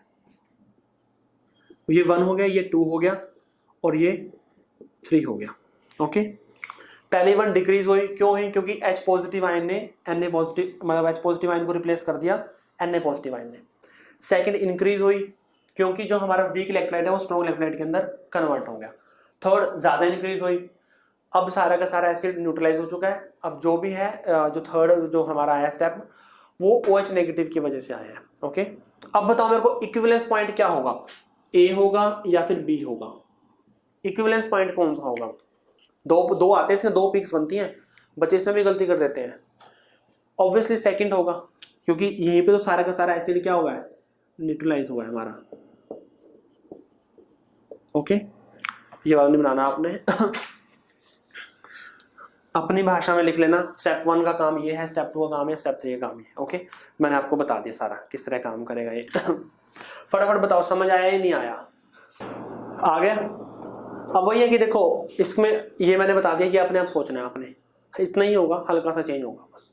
ठीक है, अब की बार वीक बेस ले लोगे और स्ट्रॉन्ग एसिड लोगे, हल्का सा चेंज आएगा, कुछ नहीं आएगा चलो किसी को डाउट है तो बताओ इसके अंदर, फिर मैं नेक्स्ट ग्राफ बताता हूँ। इवन जिन्होंने कर लिया है वो नेक्स्ट ग्राफ को ट्राई करो, सोचो किस तरह होगा, क्योंकि अब मैंने बता दिया आपको किस तरह होगा ये। नेक्स्ट ग्राफ लोगे आप strong acid versus weak base. Strong acid versus, किसको नहीं समझ आया मेरे को वो बताएगा, जिनको आ गया है वो नेक्स्ट करेगा strong acid versus weak base करेगा वो। हाँ बताओ, लास्ट बता दो, क्या लास्ट बताना है। देखो स्टार्टिंग के अंदर ये था हमारा सिनेरियो, 80% ये 20% ये, यहां से थोड़े से H पॉजिटिव थे, थोड़े से एसिड थे, कंडक्टेंस थी, हमने NH डाला, H पॉजिटिव आयन की जगह Na पॉजिटिव आयन आ गई, तो कंडक्टेंस डिक्रीज होगी, कंडक्टेंस हमारी डिक्रीज होगी, क्योंकि H पॉजिटिव आयन को रिप्लेस कर दिया Na पॉजिटिव आयन ने। इसका काम खत्म हो गया यहां तक, इसका काम कंप्लीट। अब आती है इसके बारे, जो एसिटिक एसिड अनडिसोसिएटेड था, जब भी एसिड डालोगे, चाहे एसिड हमारा स्ट्रॉन्ग है वीक है, मैटर ही नहीं करता भाई। जब एसिड बेस की टाइट्रेशन होती है उसमें स्ट्रॉन्ग वीक का खास नहीं होता, रिएक्शन हमारी कंप्लीट होती है। आप कभी भी न्यूट्रलाइजेशन रिएक्शन लिखते हो, क्या वहां पे रिवर्सिबल लिखते हो और डबल हेडेड एरो लगाते हो? नहीं लगाते, आप सिंगल इरिवर्सिबल की तरह करते हो। क्यों करते हो वहां पे इसकी तरह, जबकि इलेक्ट्रोलाइट तो हमारा वीक है? क्योंकि वहां पे 100% रिएक्शन कंप्लीट होती है। तो वही मैं यहाँ पे कहना चाह रहा हूँ, ये अनडिसोसिएटेड था, कोई भी आयन नहीं थे, तो कंडक्टेंस भी शो नहीं कर रहे थे। जब ऐसे ही NH के साथ रिएक्शन हुई, हमें Na पॉजिटिव मिल गया और एसिटेट आयन मिल गए, मतलब अनडिसोसिएटेड से हमें आयंस मिल गए, तो कंडक्टेंस बढ़ेगी, क्योंकि यहाँ पे कोई भी आयन नहीं, यहाँ पे आयंस हैं, तो कंडक्टेंस हमारी इंक्रीज होगी, कंडक्टेंस हमारी इंक्रीज होगी। यहाँ तक B पॉइंट तक सारा का सारा न्यूट्रलाइज हो गया हमारा एसिड। अभी भी हम नहीं रुके, हम अभी भी NH को ऐड कर रहे हैं। अब NH को ऐड करेंगे तो NH कुछ नहीं करेगा भाई, सिर्फ वो OH नेगेटिव आयन देगा, और उसकी वजह से क्या होगी, हमारी कंडक्टेंस होगी। OH नेगेटिव आयन की वजह से क्या हो गया, ज्यादा होती है, क्योंकि वो तो एब्नॉर्मली क्या होती है, हाई होती है। एब्नॉर्मली क्या होती है, वो हाई होती है। हाँ जी बताओ फटाफट, अब समझ आया? कर दूं साफ? हाँ, सेकंड कर्व में स्लोप का डिफरेंस हो, ऑब्वियसली ये OH नेगेटिव की वजह से, ये Na पॉजिटिव और एसिटेट की वजह से फर्क तो होगा ना, बहुत फर्क होगा, तभी तो बिल्कुल क्लियरली दिख रहा है यहाँ पे। चलो नेक्स्ट जो ग्राफ दिया था मैंने आपको, फटाफट लगाओ, माइंड लगाओ, कैसे बन सकते हैं वो। क्या था हमारा यहाँ पे, ये तो week acid versus strong base है, और ये हम करेंगे अब next strong acid versus weak base, या फिर करेंगे हम strong base versus weak acid, ये करेंगे। ओके, स्ट्रॉन्ग एसिड ले लो, कोई भी ले लो, HCl ले लिया मैंने, प्लस वीक बेस ले लो, NH4OH ले लो, क्या बनेगा यहाँ पे, NH4Cl, और साथ में क्या बनेगा, H2O बनेगा। ओके, यहाँ पे हमारी कंडक्टेंस आएगी, और यहाँ पे क्या आएगा, volume of titrant. Strong acid versus weak base है, तो वॉल्यूम ऑफ टाइट्रेंट मतलब क्या होगा, हमारा यहाँ पे बेस होगा, और बेस कौन सा यहाँ पे, NH4OH है, NH4OH। हाँ जी बताओ, किया या नहीं किया, थोड़ा बहुत आया है? अगर आपने दो ग्राफ सही से समझे हैं तो आप इसको हल्का फुल्का ड्रॉ कर लोगे, इवन हो ही जाएगा ड्रॉ, कुछ नहीं है इसके अंदर। हाँ 2 मिनट हैं, करो फटाफट करो, ट्राई करो एक बार, ट्राई कर लिया तो बता देना मेरे को एक बार, फिर मैं करा दूंगा आपको। हो गया? टाइट्रेंट HCl, नहीं टाइट्रेंट में लिखा हुआ है NH4OH, मैं पहले के अकॉर्डिंग करा रहा हूं मैं आपको, मैं दूसरे के अकॉर्डिंग नहीं करा रहा। और लिखा है ना, ग्राफ ऐसे ही बनेगा, हल्का फुल्का चेंज आएगा, टाइट्रेंट का चेंज हो जाएगा, बीकर में लेंगे उसका चेंज आएगा। ओके, मैं फर्स्ट के अकॉर्डिंग करा रहा हूँ, जो भी ग्राफ करा रहा हूँ आपको, ये ध्यान रखना आप। सेकंड के अकॉर्डिंग थोड़ा सा चेंज होगा, टाइट्रेंट चेंज हो जाएगा हमारा ब्यूरेट के अंदर, मतलब वो इंटरचेंज आएंगे एसिड बेस आपस में, जो नीचे हम उसको ऊपर कर देंगे, जो ब्यूरेट में उसको हम बीकर में कर देंगे। हाँ जी क्लियर है? फटाफट बताओ, करें स्टार्ट। सेकंड केस तो अभी किया था ना, ग्राफ सेम से बनेगा, कुछ ज्यादा फर्क नहीं आएगा उसके अंदर।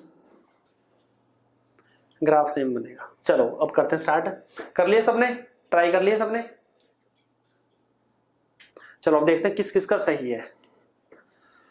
ओके, वही है कि स्टार्टिंग में हमारा HCl है, स्टार्टिंग में क्या है हमारा HCl है, सिर्फ HCl है, सिर्फ HCl है, तो क्या होगा, वो तो हमारा क्या है, स्ट्रॉन्ग है, और स्ट्रॉन्ग है तो उसकी वजह से क्या होगी, कंडक्टेंस हमारी बहुत ज़्यादा होगी। ओके, स्टार्टिंग में जो हमारी कंडक्टेंस है वो बहुत ज़्यादा शो करेगा, क्योंकि वो क्या है, हमारा HCl है। ओके, HCl है हमारा ये।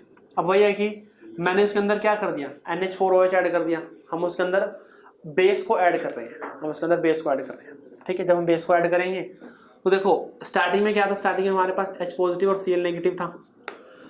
H पॉजिटिव ने OH के साथ मिलकर वाटर बनाना शुरू कर दिया, और यहाँ से हमें क्या मिल गया, अमोनियम और क्लोराइड। Cl नेगेटिव अभी भी सेम है, उसमें कोई भी डिफरेंस नहीं आया, बट जो H पॉजिटिव है उसकी जगह पे क्या आ गया, उसकी जगह पे NH4 पॉजिटिव आ गया। H पॉजिटिव की जगह पे क्या आ गया, NH4 पॉजिटिव आ गया। ऑब्वियसली H पॉजिटिव आयन की कंडक्टेंस बहुत ज़्यादा है, एबनॉर्मली हाई है, NH4 पॉजिटिव की क्या है, कम है। तो मेरे को बताओ इंक्रीज होगी या फिर डिक्रीज होगी? ऑब्वियसली डिक्रीज होगी। ठीक है, स्टार्टिंग में क्या होगा, डिक्रीज होगी। चलो जी, हमने इसको डिक्रीज कर दिया। ओके, अब वही है कि अगर ये हमारा, जैसे हमने उसको NH4OH को ऐड कर रहे हैं, H पॉजिटिव की जगह NH4 पॉजिटिव आ रहा है, जीरो तो कभी होगी नहीं, वो तो मैंने आपको बताया। कुछ तो आयंस है ना, Cl नेगेटिव है, अमोनियम, कुछ तो कंडक्टेंस है बट कम है। ऐड कर रहे हैं। एक पॉइंट ऐसा आएगा जब सारा का सारा एसिड न्यूट्रलाइज हो जाएगा, सारा का सारा एसिड क्या होगा, न्यूट्रलाइज हो जाएगा। ओके, उसके बाद भी हम NH4OH को ऐड करते रहेंगे, ऐड करेंगे। जब हम उसके बाद उसको ऐड करेंगे, ऐड करने पे क्या होगा, जब हम उसके बाद उसको ऐड करेंगे, ऐड करने पे क्या होगा, दिख रहा है हल्का सा चेंज दिख रहा है, बिल्कुल हल्का सा, बिल्कुल माइनर सा। क्यों होगा माइनर सा होने के दो रीजन है बताऊंगा। बिल्कुल माइनर सा मतलब नॉर्मल में तो ना कई बार ना दिखाते भी नहीं, बुक के अंदर या नॉर्मल अगर एग्जाम में भी क्वेश्चन है ना, सीधी ऐसी लाइन लगा देंगे, ऐसी लाइन भी लगा देंगे, तब भी आपने समझ लेना कि यही है, सीधी लाइन है ये। वैसे आपको उसमें थोड़ी टेढ़ी दिख रही है, सीधी लाइन लगाएंगे तब भी आपको दिखेगा कि यही है, बट हल्का सा हल्की सी जाती है, बिल्कुल थोड़ा सा जाएगा। क्यों जाएगा ये थोड़ी सी बताओ मेरे को पहले। पहला रीजन तो क्या है कि जब सारा का सारा अमोनियम हाइड्रोक्साइड ने HCl को न्यूट्रलाइज कर दिया, हम और भी ऐड कर रहे हैं, जब हम और ऐड करेंगे तो ये हो गया हमारा वीक इलेक्ट्रोलाइट। ये क्या, ये हमारा वीक इलेक्ट्रोलाइट है। पहली बात तो ये OH नेगेटिव आयन तो देगा बट बहुत कम देगा, OH नेगेटिव आयन तो देगा बट बहुत कम देगा, 20-30% दे देगा। बट एक तो रीजन ये है कम होने का, पर इतना भी कम नहीं होना चाहिए। दूसरा मेन रीजन क्या है, दूसरा मेन रीजन है यहां पर लग जाएगा कॉमन आयन इफेक्ट। हल्का सा कॉमन आयन इफेक्ट का भी फर्क होता है। सारा का सारा न्यूट्रलाइज हो गया, अब NH4OH को हम कर रहे हैं, अब NH4OH को कर रहे हैं तो यहां से इससे भी क्या मिलेगा, NH4 पॉजिटिव और OH नेगेटिव। भाई रिएक्शन के अंदर हमारे बीकर के अंदर ऑलरेडी NH4 पॉजिटिव आयन है, कॉमन आयन इफेक्ट लग जाएगा तो रिएक्शन हमारी कहां जाएगी, फिर बैकवर्ड जाएगी। मतलब जितना होना है ना, मान लो 20% ये नॉर्मल होता है तो 20 भी नहीं होगा, 10 होगा, क्योंकि कॉमन आयन ने और कम कर दिया उसको, और सप्रेस कर दिया उसको। ये टर्म यूज करते हैं यहाँ पे। फटाफट बताओ ये चीज समझ आई है नहीं आई है? जो मैंने चीज देखो, एक तो वीक है 20% हो जाएगा, चलो इतना तो होना चाहिए। भाई यहाँ ऑलरेडी बीकर के अंदर NH4 पॉजिटिव आयन है और इसमें भी NH4 पॉजिटिव आयन देने, और ये वीक है तो बहुत ज्यादा लग जाएगा, फिर तो हमारा कहाँ जाएगी रिएक्शन, हमारी बैकवर्ड चल जाएगी, कॉमन आयन इफेक्ट लग जाएगा। तो NH4 जितना होना होगा ना उतना भी नहीं होगा, और उससे भी कम होगा। तभी हमने इसको बिल्कुल ही थोड़ा सा, बस हल्का सा इसको ऊपर दिखाना है, बराबर ही दिखाना है वैसे तो, बस थोड़ा सा। फटाफट बताओ ये समझ आया या नहीं आया? ये 1 और ये 2 है, ये चीज समझ आई या नहीं आई है? आगे ना समझ? चलो नोट तो आपने अपना भी करना है, इसको 2 लाइनें छोड़ देना, पहले स्टेप में क्या हुआ और दूसरे में क्या हुआ अपने आप लिखना है आपने।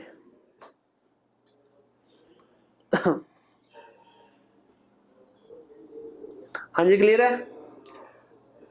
नेक्स्ट करें फिर, बताओ।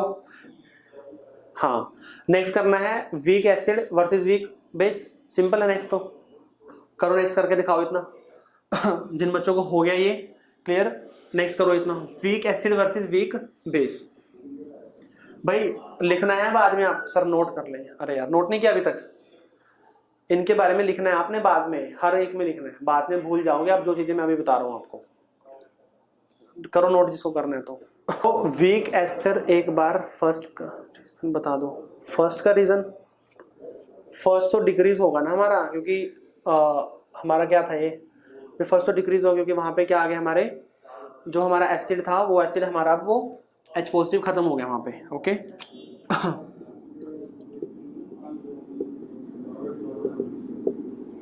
Week acid versus weak base, और weak base versus weak acid. Okay ये बनेगा हमारा। वही कि हम फर्स्ट के अकॉर्डिंग करते हैं, सेकंड के अकॉर्डिंग भी आप कर सकते हो, सोच सकते हो जाएगा उससे भी। ये हमारी कंडक्टेंस और ये वॉल्यूम ऑफ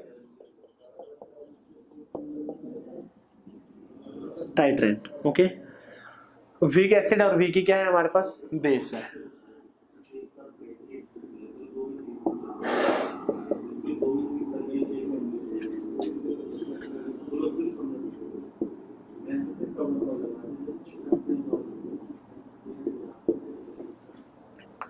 बस यही डिफरेंस है। कैसा डिफरेंस है जो डिफरेंस है मैंने वो भाई अलग अलग क्यों है, ये थोड़ा सा डिफरेंस आएगा, वो मैंने फर्स्ट में आपको एक्सप्लेन किया था, उसी के बेस पे सारे करने हैं। चलो 2 मिनट है आपके पास, फटाफट इसको करो और मेरे को करके बताओ कि इसका जो कैसे बनेगा ये। ओके करो इसको, स्टेप नहीं बनेगा। चलो एक बार करो, ड्रॉ करो इसको सही से।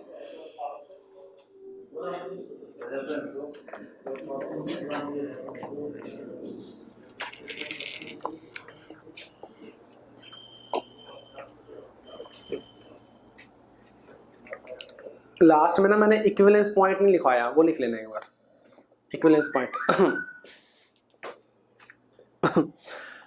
जिन्होंने 3 कर लिए ये बिल्कुल इजी कर लेंगे वो।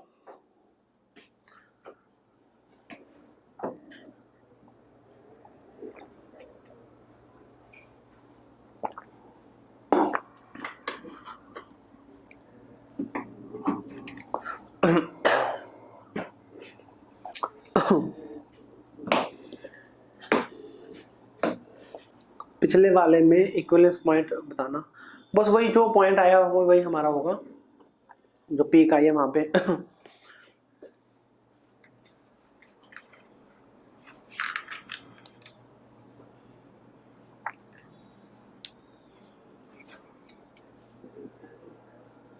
हाँ जी कर लिया है।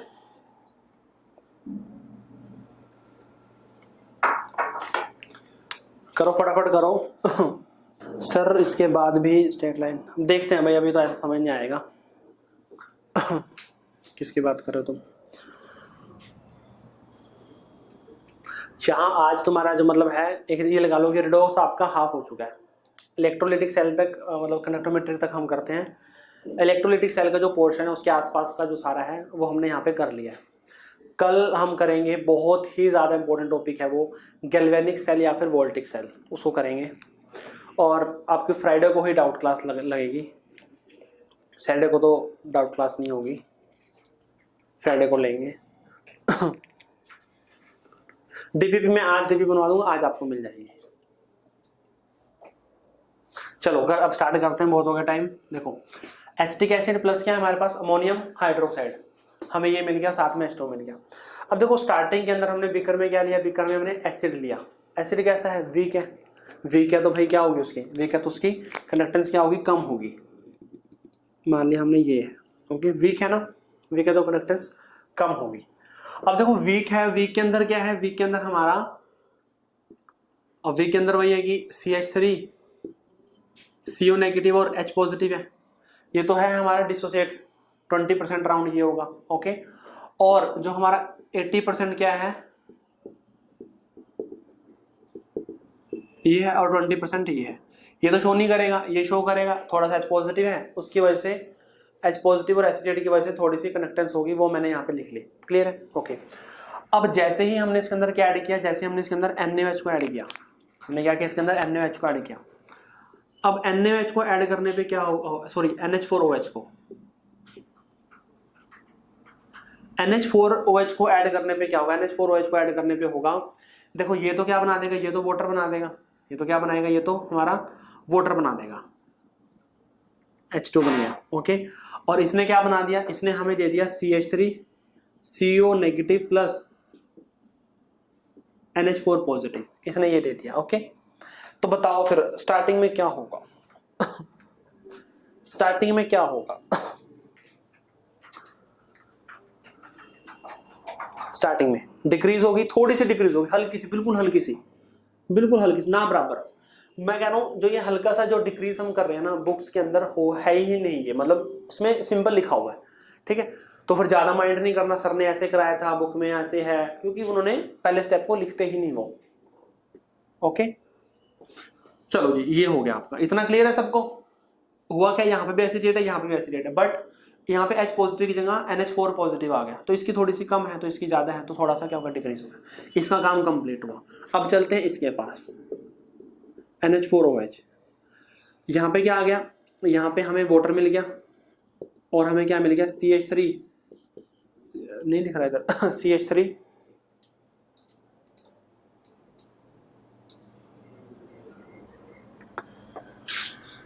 CH3COO नेगेटिव और प्लस NH4 पॉजिटिव, ये आ गया।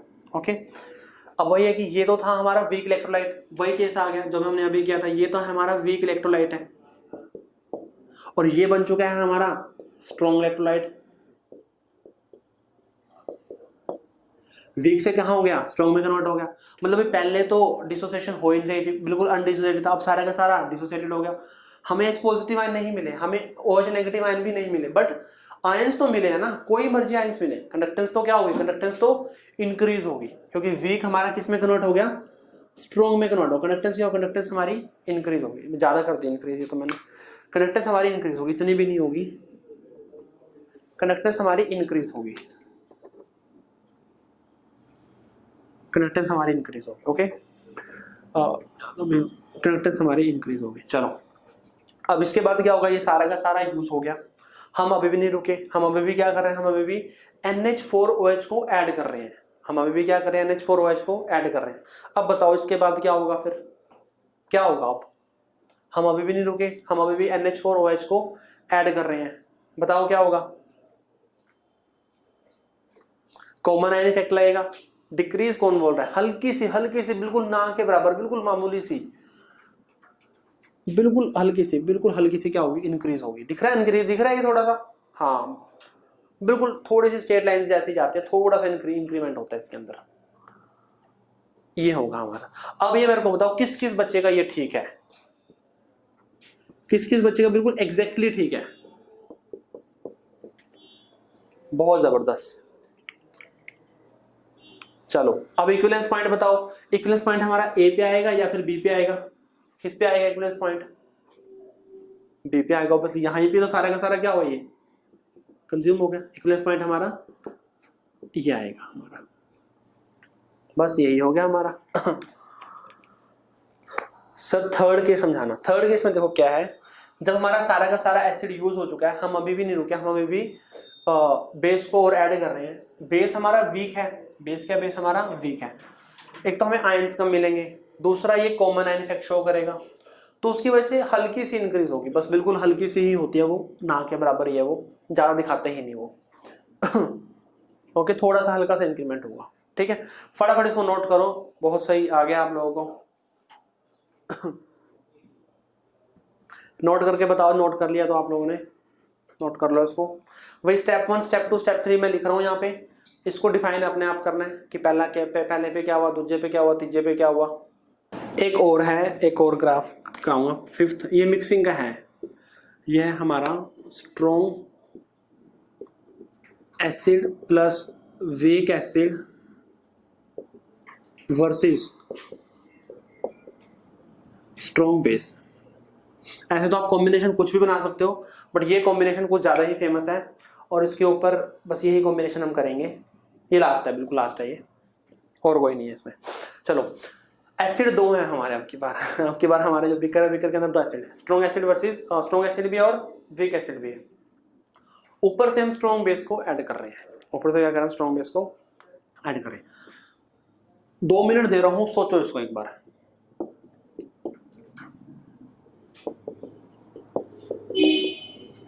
वॉल्यूम ऑफ टाइट्रेंट यहाँ पे हम NaOH ले रहे हैं।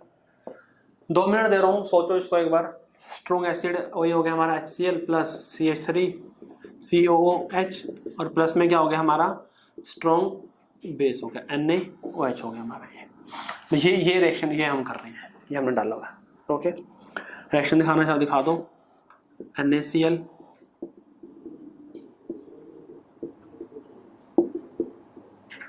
बैलेंस कर लेना इसको एक और एक।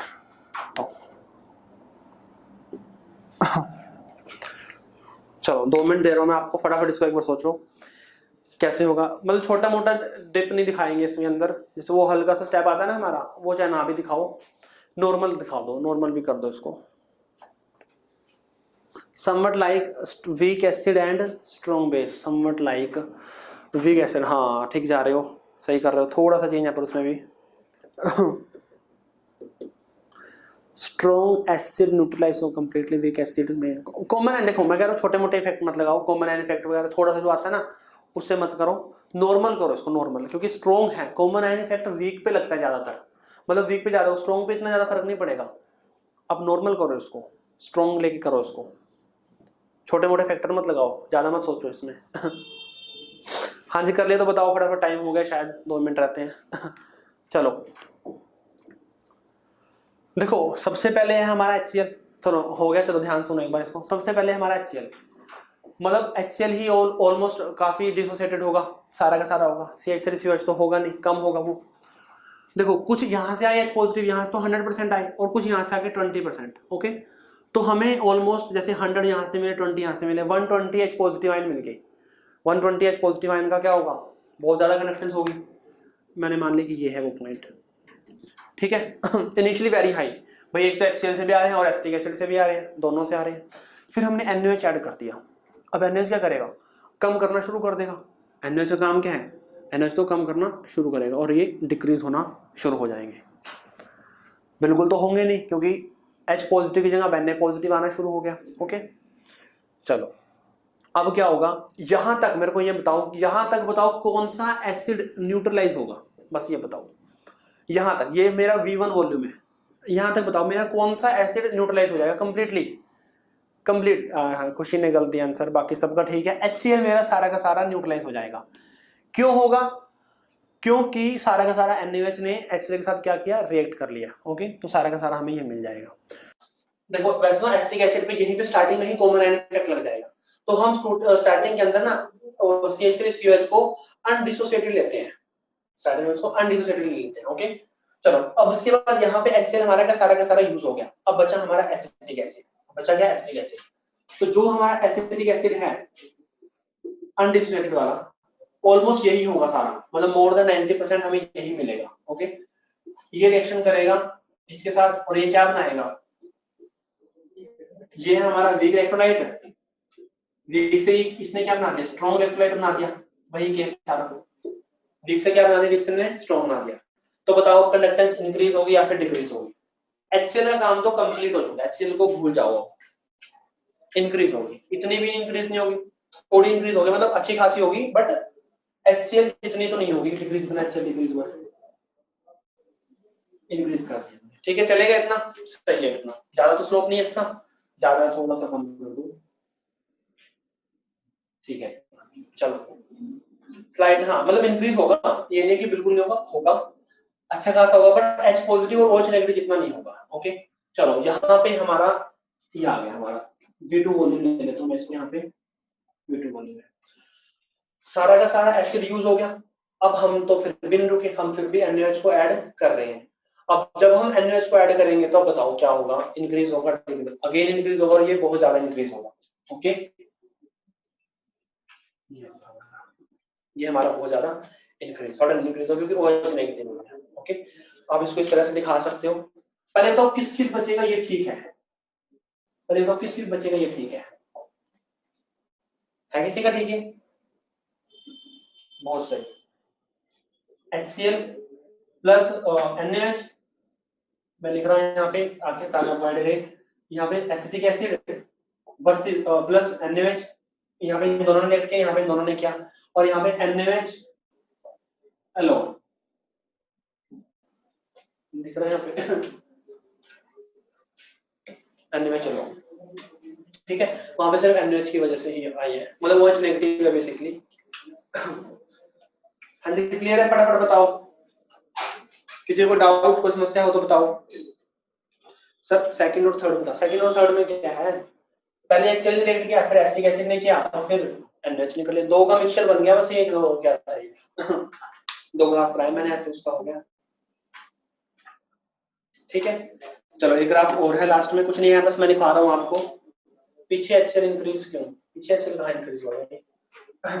नेक्स्ट जो एक लास्ट बचता है वो है प्रेसिपिटेशन वाला। प्रेसिपिटेशन रिएक्शन का ग्राफ हम करते हैं, बस इस तरह से लगा लो इसको, यही मेन इसको लगा लो इस तरह से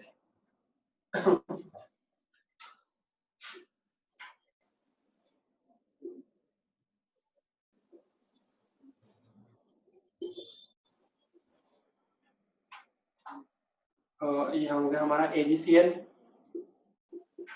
और plus NaNO3 plus NaNO3, okay. देखो एक बार हल्का सा देखो, 2 मिनट लेंगे बस, कुछ नहीं लगना। ये हमारा प्रेसिपिटेशन रिएक्शन का ग्राफ है। प्रेसिपिटेशन रिएक्शन हमारी AgNO3 प्लस NaCl डाल दिया हमने, AgCl हमारा प्रेसिपिटेट बनकर साथ में क्या बन गया, NaNO3 बन गया। अब स्टार्टिंग में AgNO3 की जो भी कंडक्टेंस थी वो ये थी, इस पॉइंट पे थी, स्टार्टिंग में जो भी कंडक्टेंस थी वो इस पॉइंट पे थी, ओके। Ag पॉजिटिव और NO3 नेगेटिव की वजह से थी, हमने उसके अंदर NaCl को ऐड करना शुरू कर दिया। अब जैसे हमने उसके अंदर NaCl को ऐड करना शुरू हो गया, AgCl बन गया, और ये तो क्या हो गया, इनसोल्यूबल है, ये तो कोई आयंस नहीं देगा, तो ये आयन नहीं देगा, इसकी वजह से कोई भी कंडक्टेंस नहीं होगी, हमें उसकी जगह ये मिलना शुरू हो गया। NO3 वहां पे भी है, NO3 यहाँ पर भी है, वहां पे Ag पॉजिटिव और यहाँ पे क्या है, Na पॉजिटिव है, तो कहने का मतलब है कि सिर्फ Ag पॉजिटिव की जगह Na पॉजिटिव आ गया, तो कोई ज्यादा चेंज नहीं है, ऑलमोस्ट सेम होती है दोनों की कंडक्टेंस, कोई ज्यादा फर्क ही नहीं है, ओके। तो लाइन कैसे जाएगी, स्ट्रेट जाएगी, लाइन कैसे आएगी हमारी, स्ट्रेट जाएगी, ओके। इतना क्लियर है नहीं क्लियर, फटाफट बताओ एक बार, क्लियर है नहीं। Ag पॉजिटिव की जगह सिर्फ Na पॉजिटिव आ गया, ओके। अच्छा हम फिर भी नहीं रुके, हम क्या कर रहे हैं, हम फिर भी NaCl को ऐड कर रहे हैं, ऐड करें। अब NaCl है हमारा स्ट्रॉन्ग इलेक्ट्रोलाइट, NaCl क्या हमारा स्ट्रॉन्ग इलेक्ट्रोलाइट है। अब स्ट्रॉन्ग इलेक्ट्रोलाइट है तो फिर क्या होगा, कंडक्टेंस हमारी इंक्रीज हो जाएगी, जितने ऐड करते रहेंगे उसके अकॉर्डिंग क्या हो जाएगा, इंक्रीज हो जाएगी, ओके। तो ये हमारा बनेगा प्रेसिपिटेशन का, इसके साथ हम प्रेसिपिटेशन और पढ़ते हैं, क्लियर। चलो इसके अंदर क्वेश्चन ये आते हैं, इसके अंदर क्वेश्चन ये आते हैं कि बताओ HCl का वॉल्यूम कितना है, कितना HCl का वॉल्यूम है, जितना वॉल्यूम V1 आएगा वो HCl का वॉल्यूम है। वॉल्यूम ऑफ HCl कितना है, मतलब कितना कितना वॉल्यूम टाइट्रेंट का यूज हुआ HCl को न्यूट्रलाइज करने में, V1। चलो कंप्लीट एसिड, कंप्लीट एसिड का मतलब है HCl प्लस एसिटिक एसिड को न्यूट्रलाइज करने में कितना वॉल्यूम यूज हुआ टाइट्रेंट का, that is V1 plus V2। और सिर्फ एसिटिक एसिड को न्यूट्रलाइज करने में बताओ कितना यूज हुआ, V2 माइनस V1, बस ये चीज लिख लेना। मतलब amount of NaOH use to neutralise HCl V1 volume, amount of NaOH use to neutralise complete acid, complete acid मतलब HCl plus acetic acid, that is V1 plus V2। Amount of NaOH volume of NaOH used to neutralise acetic acid, that is V2 minus V1, okay. देखो ये इतना volume है HCl के लिए, इतना volume हो गया HCl प्लस एसिटिक एसिड के लिए, मेरे को तो सिर्फ एसिटिक एसिड निकालना है, तो मैं क्या करूंगा, V2 माइनस यून कर दूं, दिस माइनस दिस, तो यही बचेगा ना, सिर्फ इतना यूज हुआ है NaOH का, okay. Thank you so much, हो गया लेक्चर, इतना ही है, उतार के नोट करके चलो जाओ चलो नोट कर लिए सबने।